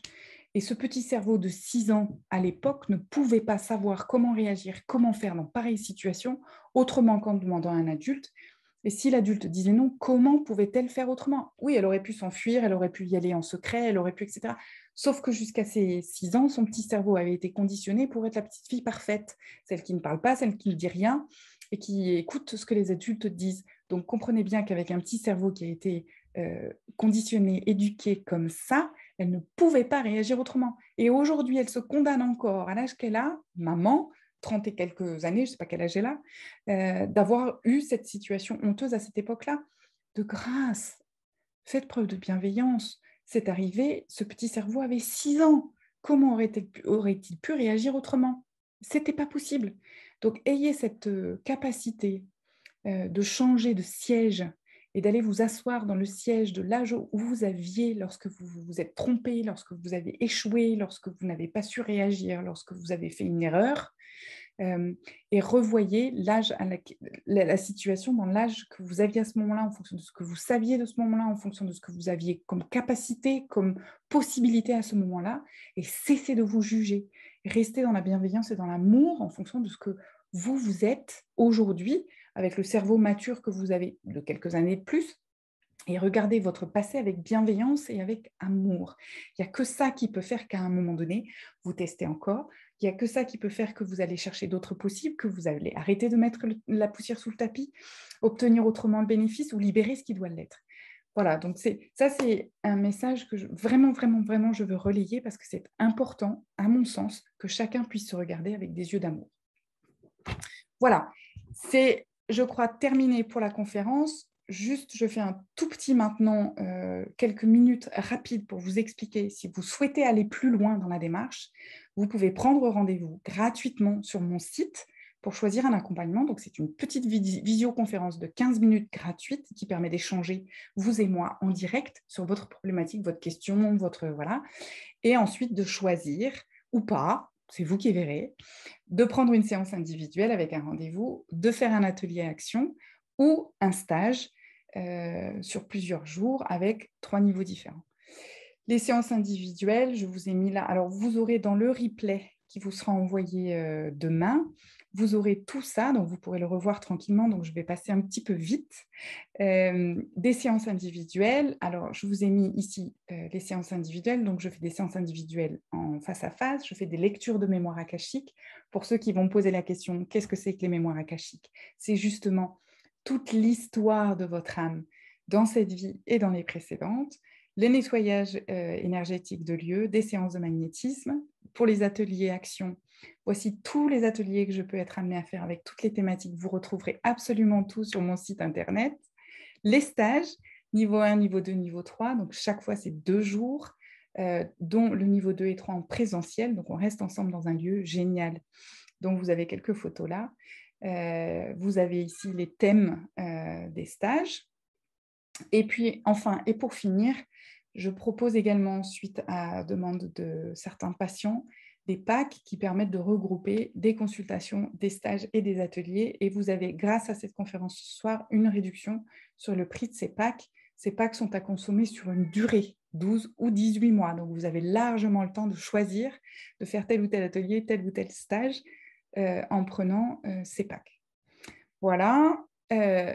Je termine avec la partie questions-réponses. On restera, si vous le souhaitez, si vous avez beaucoup de questions, avec le thème de ma prochaine conférence gratuite qui aura lieu le 18 novembre, la résilience ou comment transformer ses traumatismes en force.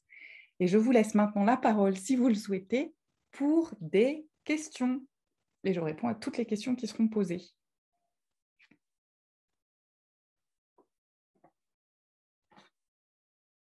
Y a-t-il des questions? Alors, il y avait une question, mais tout au départ. Alors, Valérie nous a posé une question. Effectivement, la thérapie peut devenir addictive, peut-être. Alors, oui pour les patients, non pour l'ANA. Assez rapidement, lorsque je vois que mes patients ont les outils, on en discute ensemble, et quand je vois qu'ils ont de bonnes réactions et qu'ils ont les outils pour réagir. Alors, je n'ai pas dit qu'on maîtrise les outils, mais qu'ils ont les outils. Ils n'ont plus qu'à tester, tester, tester encore. Et donc, dans ce cas-là, effectivement, je demande gentiment et je dis gentiment au patient qu'il peut maintenant aller voler de ses propres ailes. Mon objectif, encore une fois, n'est pas de garder mes patients toute leur vie. Donc, ça m'arrive de dire à des gens, voilà, maintenant, on va s'arrêter. Et si vous avez besoin, je suis là, mais aujourd'hui, on va arrêter la régularité des rendez-vous. Voilà.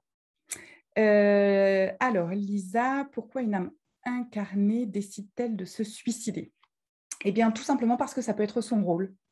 Lorsque les contrats d'âme ont été passés, l'âme a décidé qu'elle partirait un peu avant les autres, en se donnant la mort elle-même.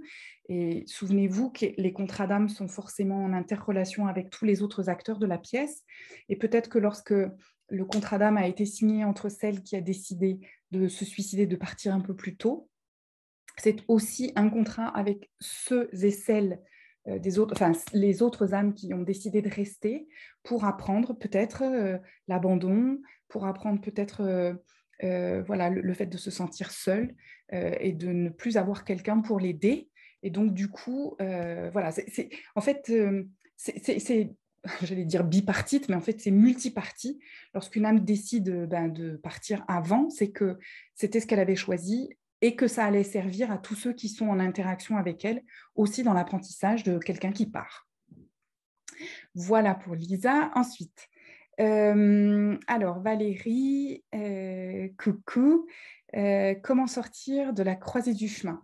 Alors, c'est ce que je disais, hein, c'est soit le proverbe chinois qui dit tant qu'on ne sait pas, on ne bouge pas, on s'assoit.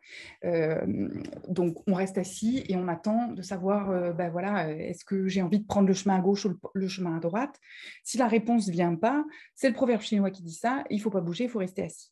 Ensuite, encore une fois, ce que j'expliquais, c'est que on peut aussi décider de choisir le chemin de droite ou le chemin de gauche, et puis de voir ce que ça donne. Et au pire, de faire demi-tour, au pire, de reprendre la première à droite ou la première à gauche. Il n'y a pas de mauvais chemin. Ce que j'ai envie de dire surtout, c'est ne faites pas le choix avec la tête. Ne fais pas le choix, Valérie, puisque c'est toi qui poses la question, avec la tête, fais-le avec ton cœur. Et si aujourd'hui, c'est pas si évident que ça pour toi de sortir de la croisée de ces chemins, c'est peut-être parce qu'il est encore temps que tu restes assise. Voilà. Gros bisous, Valérie. Alors, Nata, ce n'est pas une question. Alors, je tiens à vous remercier de tout votre optimisme et de nous inculquer, de nous voir avec amour pour cela. Merci. Ouais. Ça, quand je suis en consultation, je sais que je peux parfois même, pas me mettre en colère, mais réagir de façon un peu dure parce que on est beaucoup à réagir avec jugement et avec culpabilité pour soi-même, alors qu'on fait de notre mieux en général. Et même quand le résultat qu'on donne, enfin le résultat qui se montre de nous n'est pas au top, soyons pragmatiques, on a quand même fait de notre mieux à ce moment-là. Et donc, c'est important à un moment donné de pouvoir se le dire et de réfléchir la prochaine fois comment je ferai mieux dans pareille situation. Vous savez, les 4 possibles. Merci, Nata. Alors, ensuite, une synchronicité. Je vous écoute depuis notre voilier début du tour du monde en cours. Contente qu'il y ait un replay. J'ai raté un petit bout. Voilà, donc vous aurez le replay. Il n'y a pas de débat. Sandra. Alors, j'ai comme l'impression que nous vivons des temps bibliques et nous sommes tous venus pour voir cette phase de l'histoire. Absolument. Est-ce que je me trompe? Pas du tout. Effectivement, alors dites-vous une chose, c'est qu'à partir du moment où on est incarné, ici et maintenant, dans le lieu où vous vous trouvez, à l'époque où vous vous trouvez, c'est parce que votre âme l'a choisi. Et donc, effectivement, nous avons tous choisi, là ce soir, en tout cas tous ceux qui sont présents, de vivre cette époque très particulière, effectivement. Et donc, non, vous ne vous trompez pas, Chris, vous avez tout à fait raison. Maintenant, encore une fois, fonction des contrats d'âme qu'on aura passés, fonction de votre famille d'âme, et je vous invite à lire le livre de, j'ai perdu, La bonté, je crois, qui s'appelle Famille d'âme. Je vous mettrai les références des livres dans le replay et dans le texte YouTube.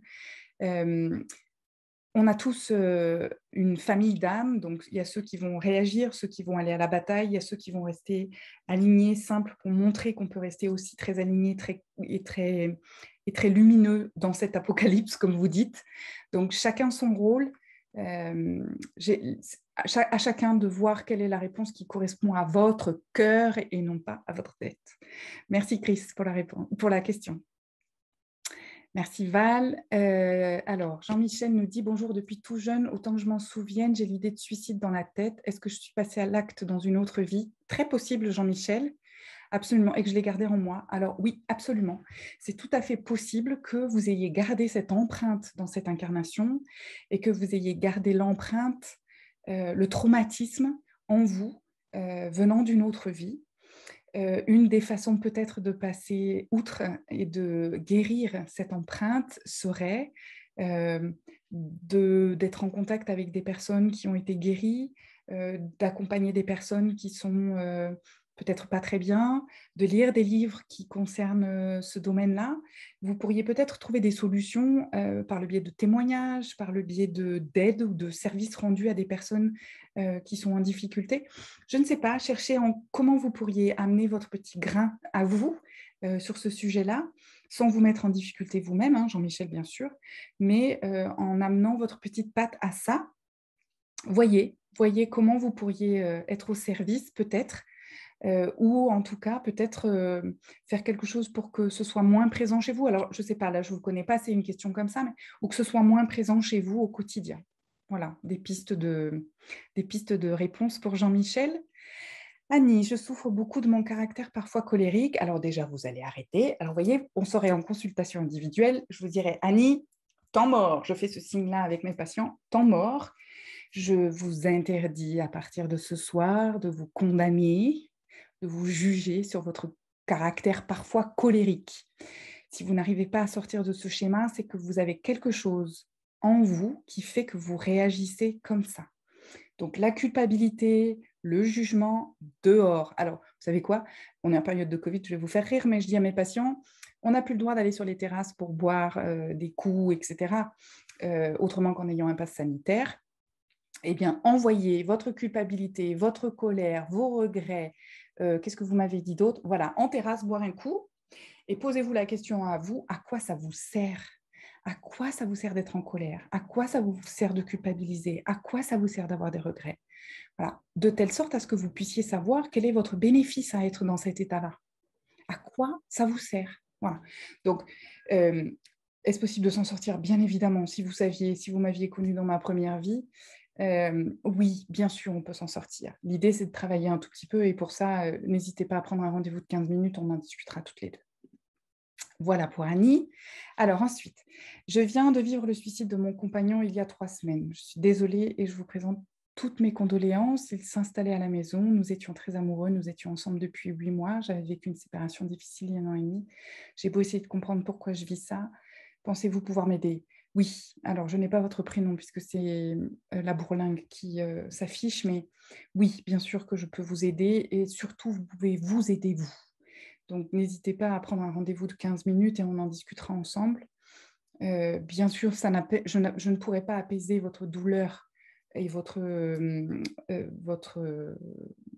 la soudaineté de ce qui s'est passé, c'est évident. Il va falloir que vous preniez le temps, que vous acceptiez de vivre ce que vous avez à vivre là avec la douleur, le chagrin. Mais en tout cas, il est évident que je peux vous accompagner dans cette phase de deuil et surtout de comprendre le sens de ce qui s'est joué. Voilà. Alors, autre question, est-ce qu'une âme qui part aime ses proches, ses enfants de la même façon que lorsqu'elle était incarnée ou est-ce qu'elle reste là le temps de la pièce de théâtre? Alors, Lisa, honnêtement, je pense que très peu d'humains peuvent comprendre ce que c'est que l'amour entre deux âmes. Ça n'a absolument rien à voir avec l'amour incarné entre un parent, un enfant, deux compagnons, etc. C'est un amour inconditionnel. Très souvent, malheureusement, lorsque on aime un parent, lorsqu'on aime un enfant, on l'aime avec un amour humain, on l'aime parce qu'il est beau, on l'aime parce qu'il nous apporte quelque chose, on aime parce qu'il répond à un besoin, à une attente, à une projection. Et ça, alors, je ne dis pas que ce n'est pas bien, enfin, on le fait tous, et moi aussi, je suis humaine. Mais d'un point de vue âme, il n'y a pas de question de statut, d'attente, de projection. C'est un amour absolu, c'est un amour parfait, c'est un amour... il n'y a même pas de mots pour le décrire, tellement c'est magnifique, tellement c'est beau, tellement c'est... Et je ne sais pas si on pouvait comparer l'amour humain, le max c'est 100, là-bas c'est 3 milliards, quoi. Donc, une âme qui part, elle aime ses proches, oui, ses enfants, oui, exactement de la même façon qu'elle aimerait toutes les autres âmes de la planète lorsqu'elle est à la source, et absolument rien à voir avec l'amour quand on est incarné. Voilà.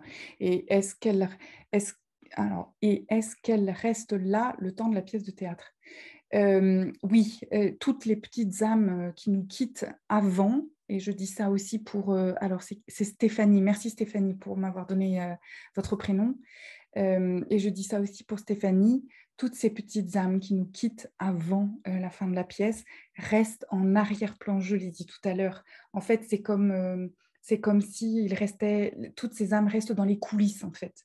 Alors, il n'y a pas non plus de notion de séparation. Donc, elles vont rester avec nous un moment, le temps de processer, de comprendre la pièce de théâtre, les rôles de tous les acteurs qui étaient là lors de la pièce de théâtre. Donc, en général, quand les âmes décident de repartir, elles ont un laps de temps plus ou moins long en fonction, où elles ont besoin d'intégrer tout ce qui s'est joué dans la pièce de théâtre, tout ce qu'elles ont vécu pendant cette pièce de théâtre.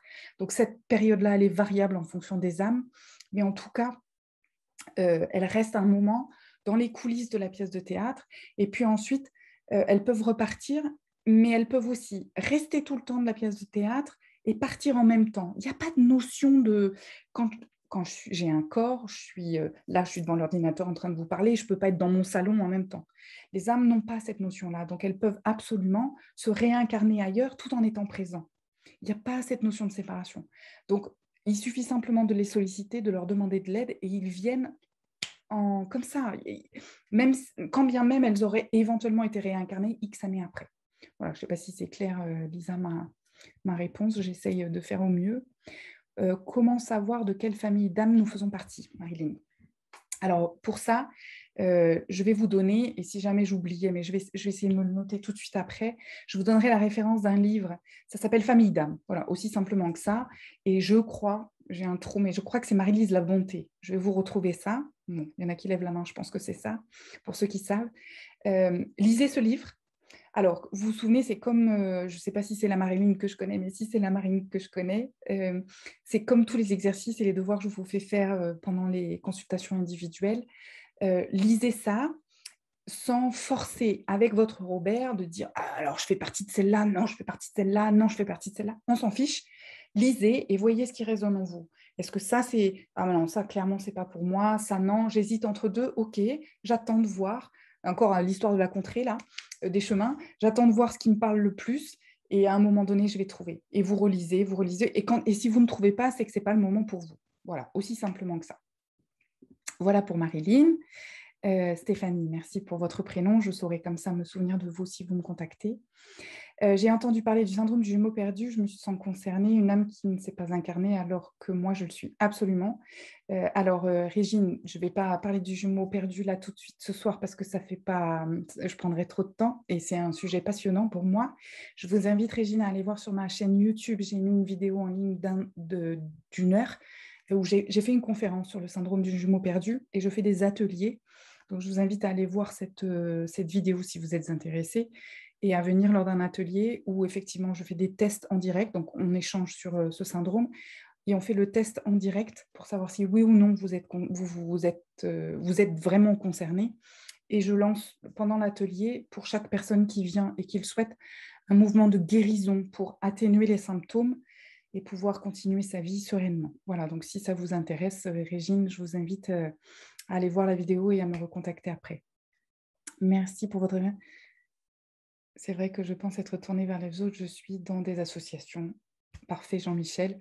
Alors, on est d'accord, hein, vous vous occupez, vous êtes tourné vers les autres, mais vous vous occupez aussi de vous. Hein, vous vous souvenez, moi, j'appelle pas ça de l'égoïsme ou de l'égocentrisme, j'appelle ça de l'éco-responsabilité. C'est parce que vous êtes bien, vous, que vous allez pouvoir aider les autres. Si vous aidez les autres alors que vous-même, vous avez les pieds dans le caca, ça ne va pas être OK. Voilà, c'était petit clin d'œil, Jean-Michel, pour ça. Alors, Lisa nous dit, mais du coup, les âmes aiment tout le monde de la même façon. Oui, Lisa, je sais, ça paraît bizarre, je suis OK.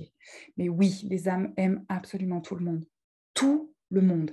Et souvenez-vous, les âmes s'aiment d'un amour inconditionnel à la source en haut, même si le rôle qu'elles interprètent, c'est un ennemi ou un horrible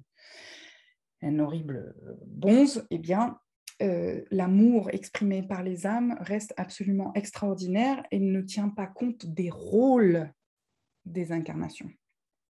Ça, c'est important. Ces colères, ces tristesses, retours multiples dans notre grotte que nous pouvons ressentir au quotidien, ne serait-ce pas tout simplement de l'expression de notre ego à construire? Absolument. Alors, je suis tout à fait d'accord avec vous, Véro. Toutes ces émotions ou ces bulles, ce magma qui dégorge de nous et qu'on peut ressentir au quotidien est effectivement l'expression de tous ces petits, de nos égos, hein, de notre Robert, qu'on a emmagasinés dans notre sac à dos, ce qu'on porte depuis toujours, hein, nos expériences, nos apprentissages, nos croyances, etc., l'histoire de nos lignées masculines, féminines, etc. Absolument. Donc ça, on est d'accord. Par contre, ce qu'il faut trouver, Véro, c'est pourquoi. Pourquoi est-ce que vous acceptez toujours que ces expressions soient là et à quoi ça vous sert? Vous vous souvenez le bénéfice? À quoi ça sert que tout ça se montre? Parce qu'on a tous de la colère, on a tous de la tristesse, mais on n'est pas obligé d'accepter de se fatiguer avec tout ça et de réduire notre énergie, de réduire notre lumière en exprimant ça sans cesse. On peut aussi l'apaiser et faire en sorte que l'expression de tout ça soit le plus juste possible et ne nous déborde pas, en fait. Donc la limite, ça va être le séisme qui déborde complètement et le fait simplement de s'exprimer de temps à autre lorsqu'il se passe quelque chose. J'essaye de faire court. Oui, Régine, j'ai vu. Alors, autre question. Est-ce qu'un passeur qui aide en permanence ne s'épuise-t-il pas à force de donner et comment se recharger? Oui, absolument. Et c'est Jouval qui pose la question. Il faut absolument faire attention à ne pas s'épuiser en aidant trop. C'est ce que je disais, je crois, à Jean-Michel tout à l'heure. Aider les autres, c'est une chose. Rester aligné et se recharger, c'est absolument primordial. En fait, Jouval, c'est à vous de voir si vous vous épuisez ou pas. Un passeur va pouvoir s'épuiser ou pas en fonction de ce qu'il va faire. Ça dépend de chacun. Comment se recharger? Eh ben, c'est exactement comme une voiture qui, de temps à autre, lorsque la voiture fait des kilomètres, elle a besoin de revenir à la pompe pour se recharger. Eh bien, n'importe quelle petite âme, alors un passeur ou quelqu'un d'autre, hein, ça peut être un soignant, ça peut être un chaman, va avoir besoin à un moment donné de se recharger. Donc, il est bon de savoir qu'est-ce qui vous recharge, vous. Qu'est-ce qui fait qu'à un moment donné, vous sentez à nouveau vibrer, à nouveau rempli, à nouveau plein d'énergie, de repérer ça de façon à pouvoir revenir à la pompe régulièrement et vous recharger vous.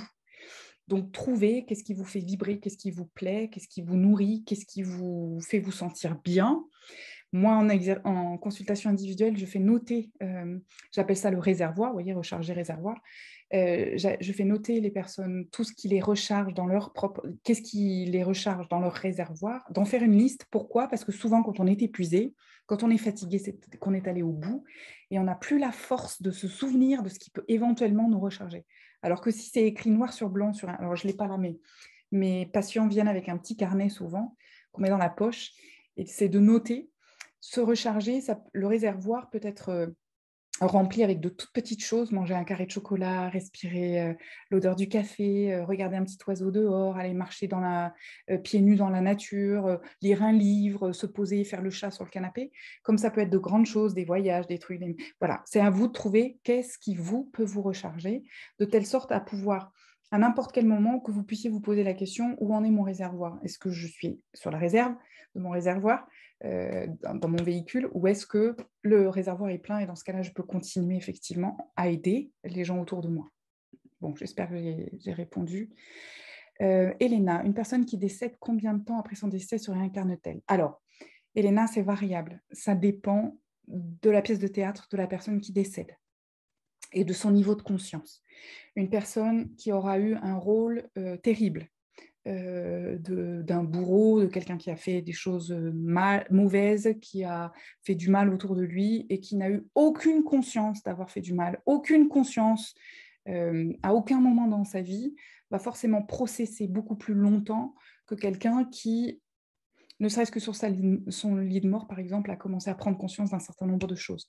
Donc, ce qui se passe, c'est qu'une fois que l'âme quitte le corps, elle va rester dans un espace qu'on appelle la 4e dimension, qui est un espace transitoire pendant lequel cette âme va revoir constamment, comme si elle était dans une salle de cinéma, l'histoire de sa vie pour pouvoir en comprendre chaque expérience qui n'aurait pas été comprise et intégrée pendant la vie.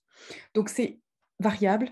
Ça peut se faire en quelques semaines, comme ça peut se faire en plusieurs années. Voilà, donc c'est variable. Je ne peux pas vous donner je n'ai pas de moyenne non plus, je n'ai pas de statistiques, mais on parle de 2 années. Mais j'ai déjà vu ça m'est déjà arrivé de voir des âmes qui s'étaient réincarnées en quelques mois, et comme ça m'est arrivé aussi d'avoir des âmes qui soient restées bloquées pendant plusieurs dizaines d'années. Oui, c'est ça, je l'ai sous les yeux. Céline nous dit ça, donc je ne sais pas. Peut-être est-ce que c'est les livres dont je parlais? Je ne sais pas. Alors, et quand une âme part de la maladie d'Alzheimer, se souvient-elle de cette période de sa maladie? Alors, elle va s'en souvenir probablement dans cette fameuse 4e dimension, dans cette phase transitoire, au moment où elle analyse sa vie. Elle va probablement effectivement revoir ce qui s'est joué pour elle pendant la période de sa maladie. Oui, c'est fort possible. Mais souvenez-vous d'une chose, Lisa, c'est qu'elle avait forcément commandé à un moment donné de partir. Alors, pas forcément. La commande, enfin, le contrat d'âme, c'est pas forcément de dire je vais mourir à telle date, telle heure, avec de telles maladies, telle chose, telle. C'est pas forcément ça. Mais c'est de dire voilà, je veux partir, par exemple, avec quelque chose d'invalidant. Voilà, ça va plutôt être quelque chose de ce genre-là. Vous voyez, c'est pas forcément aussi précis que de dire je vais partir à tel âge, de telle maladie. Mais oui, elle va s'en souvenir et elle va forcément le processer pendant cette période de... Marie-Lise Labonté, merci Valérie, c'est ça, les familles d'âmes. Voilà, merci beaucoup, merci Val, c'est cool.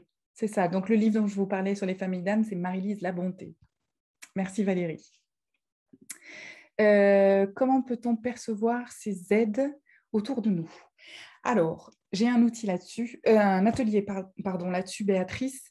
Grosso modo, c'est de passer commande et de passer commande pour que les choses soient claires. Donc, grosso modo, comment je peux vous dire ça? Vous allez faire vos courses, vous avez absolument besoin de trouver une place de parking, eh bien, vous posez la question et vous demandez la place de parking. Je veux une place de parking pas très loin parce qu'il pleut, je veux pouvoir charger mes courses facilement. Je veux une place de parking très proche de l'entrée ou de la sortie du supermarché. Voilà. Et donc, comment vous allez percevoir les aides? Si votre commande... Alors, on passe commande et on croit au fait qu'on va être livré. Souvenez-vous, quand vous passez commande chez Amazon, vous ne vous posez pas la question de savoir si Amazon va vous livrer ou pas. Vous passez commande, vous demandez à Amazon, vous êtes convaincu qu'Amazon va vous livrer. Eh bien, c'est exactement la même chose quand on passe commande pour de l'aide. Il faut être convaincu qu'on va recevoir l'aide. Si vous passez l'aide, mais en vous disant oui, mais je ne sais pas, peut-être qu'ils ne vont pas entendre, tout ça, ça ne marchera pas. Donc, testez, essayez, d'abord par de toutes petites choses. Ça peut être de voir, voilà, si vous voulez parler à un être qui est décédé et qui a quelque chose qui le caractérise. Alors, je me souviens une fois d'avoir une personne qui avait perdu son compagnon, et son compagnon était motard, et il avait une moto très particulière. Et on avait passé la commande ensemble, je lui avais montré comment faire, de voir ce type de moto dans son environnement. Et elle me disait, mais c'est pas possible en fait, parce que ça n'existe pas. Donc, on avait discuté sur le passage de commande et voilà, vous pourriez être surpris. Donc, testez, Béatrice. Parfait, Joval qui part faire Compostelle. Ah, c'est Marielle, parfait. Eh bien, bon Compostelle, Marielle. Merci à Elena. Est-ce qu'une âme arrête de s'incarner? Oui, Lisa. Alors, une âme peut décider effectivement d'arrêter, ou une âme peut juste décider de ne pas s'incarner du tout. Il y a des êtres qui sont ascensionnés, qu'on appelle ascensionnés, c'est-à-dire qui restent à la source et qui ne descendent jamais. Et c'est un choix de l'âme de soit ne pas s'incarner du tout, soit à un moment donné dans le cycle d'incarnation, parce que les expériences ont été suffisantes, parce que l'âme a appris suffisamment, effectivement, de décider d'arrêter le cycle des incarnations. Alors après, les incarnations peuvent être sur Terre, mais peuvent être également ailleurs. Mais oui, oui, tout à fait, une âme peut arrêter de s'incarner. Alors, ne réagissez pas en tant qu'humain en disant bon là j'en ai ras-le-bol, cette vie-là elle a été tellement dure que c'est fini, j'arrête. Ça c'est une réaction d'humain, c'est pas une réaction d'âme. L'âme peut décider même après une incarnation très très très difficile de se réincarner, peut-être avec des choses plus légères. Ça c'est l'âme qui choisira. Voilà. Alors ensuite, est-ce que la période que nous vivons est une période aussi pour tester notre capacité à avoir foi en soi? Amen. Soit en ce qui est plus grand que soi. Absolument, Véro. Je valide à 300%. La période que nous vivons est une période qui est là pour tester notre capacité à rester dans la lumière, dans le calme, dans l'amour. Vraiment, vraiment, vraiment, vraiment, quand on voit... alors, pas tant cette maladie, mais surtout tout ce qui en est fait par les humains, où on nous alimente dans la peur, on nous alimente dans le doute, on nous alimente dans la séparation entre les uns et les autres. Oui, nous sommes testés dans notre capacité à rester soudés, à rester aimants pour soi, pour l'autre, et à rester dans la lumière. Oui, tout à fait, Véro. Je valide. Est-ce que les âmes se souviennent des personnes qu'ils ont été? Alors, oui et non. Les enfants se souviennent pendant à peu près, c'est variable, mais jusqu'à 4-7 ans, peuvent se souvenir de ce qu'ils ont été par le passé. Et il y a aussi un très joli livre pour ça, qui a compilé en fait des témoignages d'enfants, aux États-Unis notamment. Et donc, oui, les enfants ont tendance à se souvenir, et certaines personnes qui ont des capacités extrasensorielles peuvent se souvenir des personnes qu'ils ont été, de ce qu'ils ont vécu dans le passé. Et c'est une des choses que je propose aussi. Alors, je ne le fais pas comme ça, stricto sensu. Quelqu'un vient me voir et me dit, je veux avoir des informations sur mes vies passées. Ça n'a pas véritablement d'importance si on est dans une difficulté au quotidien. Donc, je ne le propose que lorsque l'accompagnement est terminé. Mais ça s'appelle une lecture d'âme ou une lecture de mémoire akashique. Et oui, c'est possible. Encore faut-il s'ouvrir à ça et accepter de pouvoir le faire. Voilà, Christelle. Vous êtes trop génial, votre site Facebook est tellement fourni de belles phrases. Ouais. Cool. Alors, le réservoir, c'est moi. Oui, vous pouvez me mettre dans la liste de votre réservoir, mais mieux vaut que vous trouviez des choses pour vous, Nata. Ce sera vachement mieux. Vous n'aimez pas forcément le chocolat ou le café comme moi. Voilà. Ouais, alors au-delà de la foi, Valérie, c'est vraiment l'amour en fait. Il faut absolument qu'on se souvienne que nous sommes amour. Quand on est là-haut, on n'est que amour, et que l'expérience que nous vivons là est une expérience de révélateur. Vous vous souvenez cette histoire de petite goutte là pour faire révéler quelque chose. Donc cette période est là pour révéler quelque chose, et je vous invite à vous révéler vous, et vous aimez vous. Alors, Lisa, mais si on fait le contrat d'âme de partir d'une maladie et que cette maladie est en fait un défi que l'on doit dépasser et que l'on guérit, alors le contrat n'est pas respecté. Il n'y a pas de contrat d'âme non respecté, Lisa. C'est pas possible. Cette maladie, elle n'avait pas forcément vocation à être dépassée et à être guérie. Une âme peut décider de vivre une expérience d'une maladie incurable ou d'une maladie qui est curable mais qui pour elle sera incurable parce qu'elle a besoin de vivre par exemple, je ne sais pas, la sensation ou le ressenti d'injustice, le ressenti de, comment on appelle ça, quand on n'arrive pas à faire quelque chose. Bon, j'y arrive pas. Enfin, vous voyez l'idée. Donc non, aucun contrat d'âme n'est pas respecté. Tous les contrats sont respectés. Encore une fois, l'âme, elle n'a pas une seule chose. Comment on fait pour... Alors, attendez, il y a Lisa qui repose. Alors, comment on sait si on doit se battre ou pas? Eh bien, c'est le cœur, Lisa. C'est que le cœur qui peut savoir si on se bat ou pas, si c'est ça qui est notre histoire ou pas. Il y a des personnes qui décident de ne pas se battre et simplement de vivre de façon apaisée, de façon calme, de façon aimante, le restant de vie qu'ils ont à vivre ici et maintenant. Et dans ce cas-là, il n'y a pas à se battre, en fait, il y a juste à accepter Il y a des personnes qui partent avec beaucoup de recul, beaucoup de dignité, beaucoup d'amour en décidant de vivre le temps qui reste à vivre, en aimant les autres, en s'aimant soi.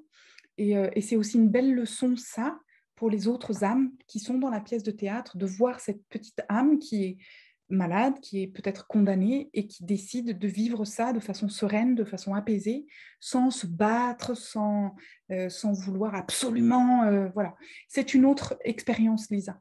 Donc, il n'y a pas de contrat raté, en fait. Jamais. C'est une expérience, c'est tout. C'est l'humain qui dit que dans la séparation, qui dit que c'est réussi ou raté. Vous savez, les oppositions dont je parlais tout à l'heure. L'âme n'a pas cette notion-là. J'ai le livre des enfants qui témoignent de ce qu'ils ont vécu avant leur naissance. Oui, c'est ça, Nata. C'est un... Alors, je crois que c'est Wayne ou quelque chose comme ça qui a fait ce livre avec plein de témoignages d'enfants qui se souviennent effectivement de ce qu'ils avaient vécu avant leur naissance. Ouais, c'est ça. Je vais essayer de vous mettre... je ne sais pas si je me souviendrai de tous les livres dont je vous ai parlé, mais je vais essayer de m'en souvenir. Et je vous les mettrai avec le replay. Merci pour cette soirée, Larna, avec plaisir, avec plaisir. Bon, je crois qu'on est arrivé à la fin des questions. Nous avons clairement dépassé le temps. Il est presque 22 heures.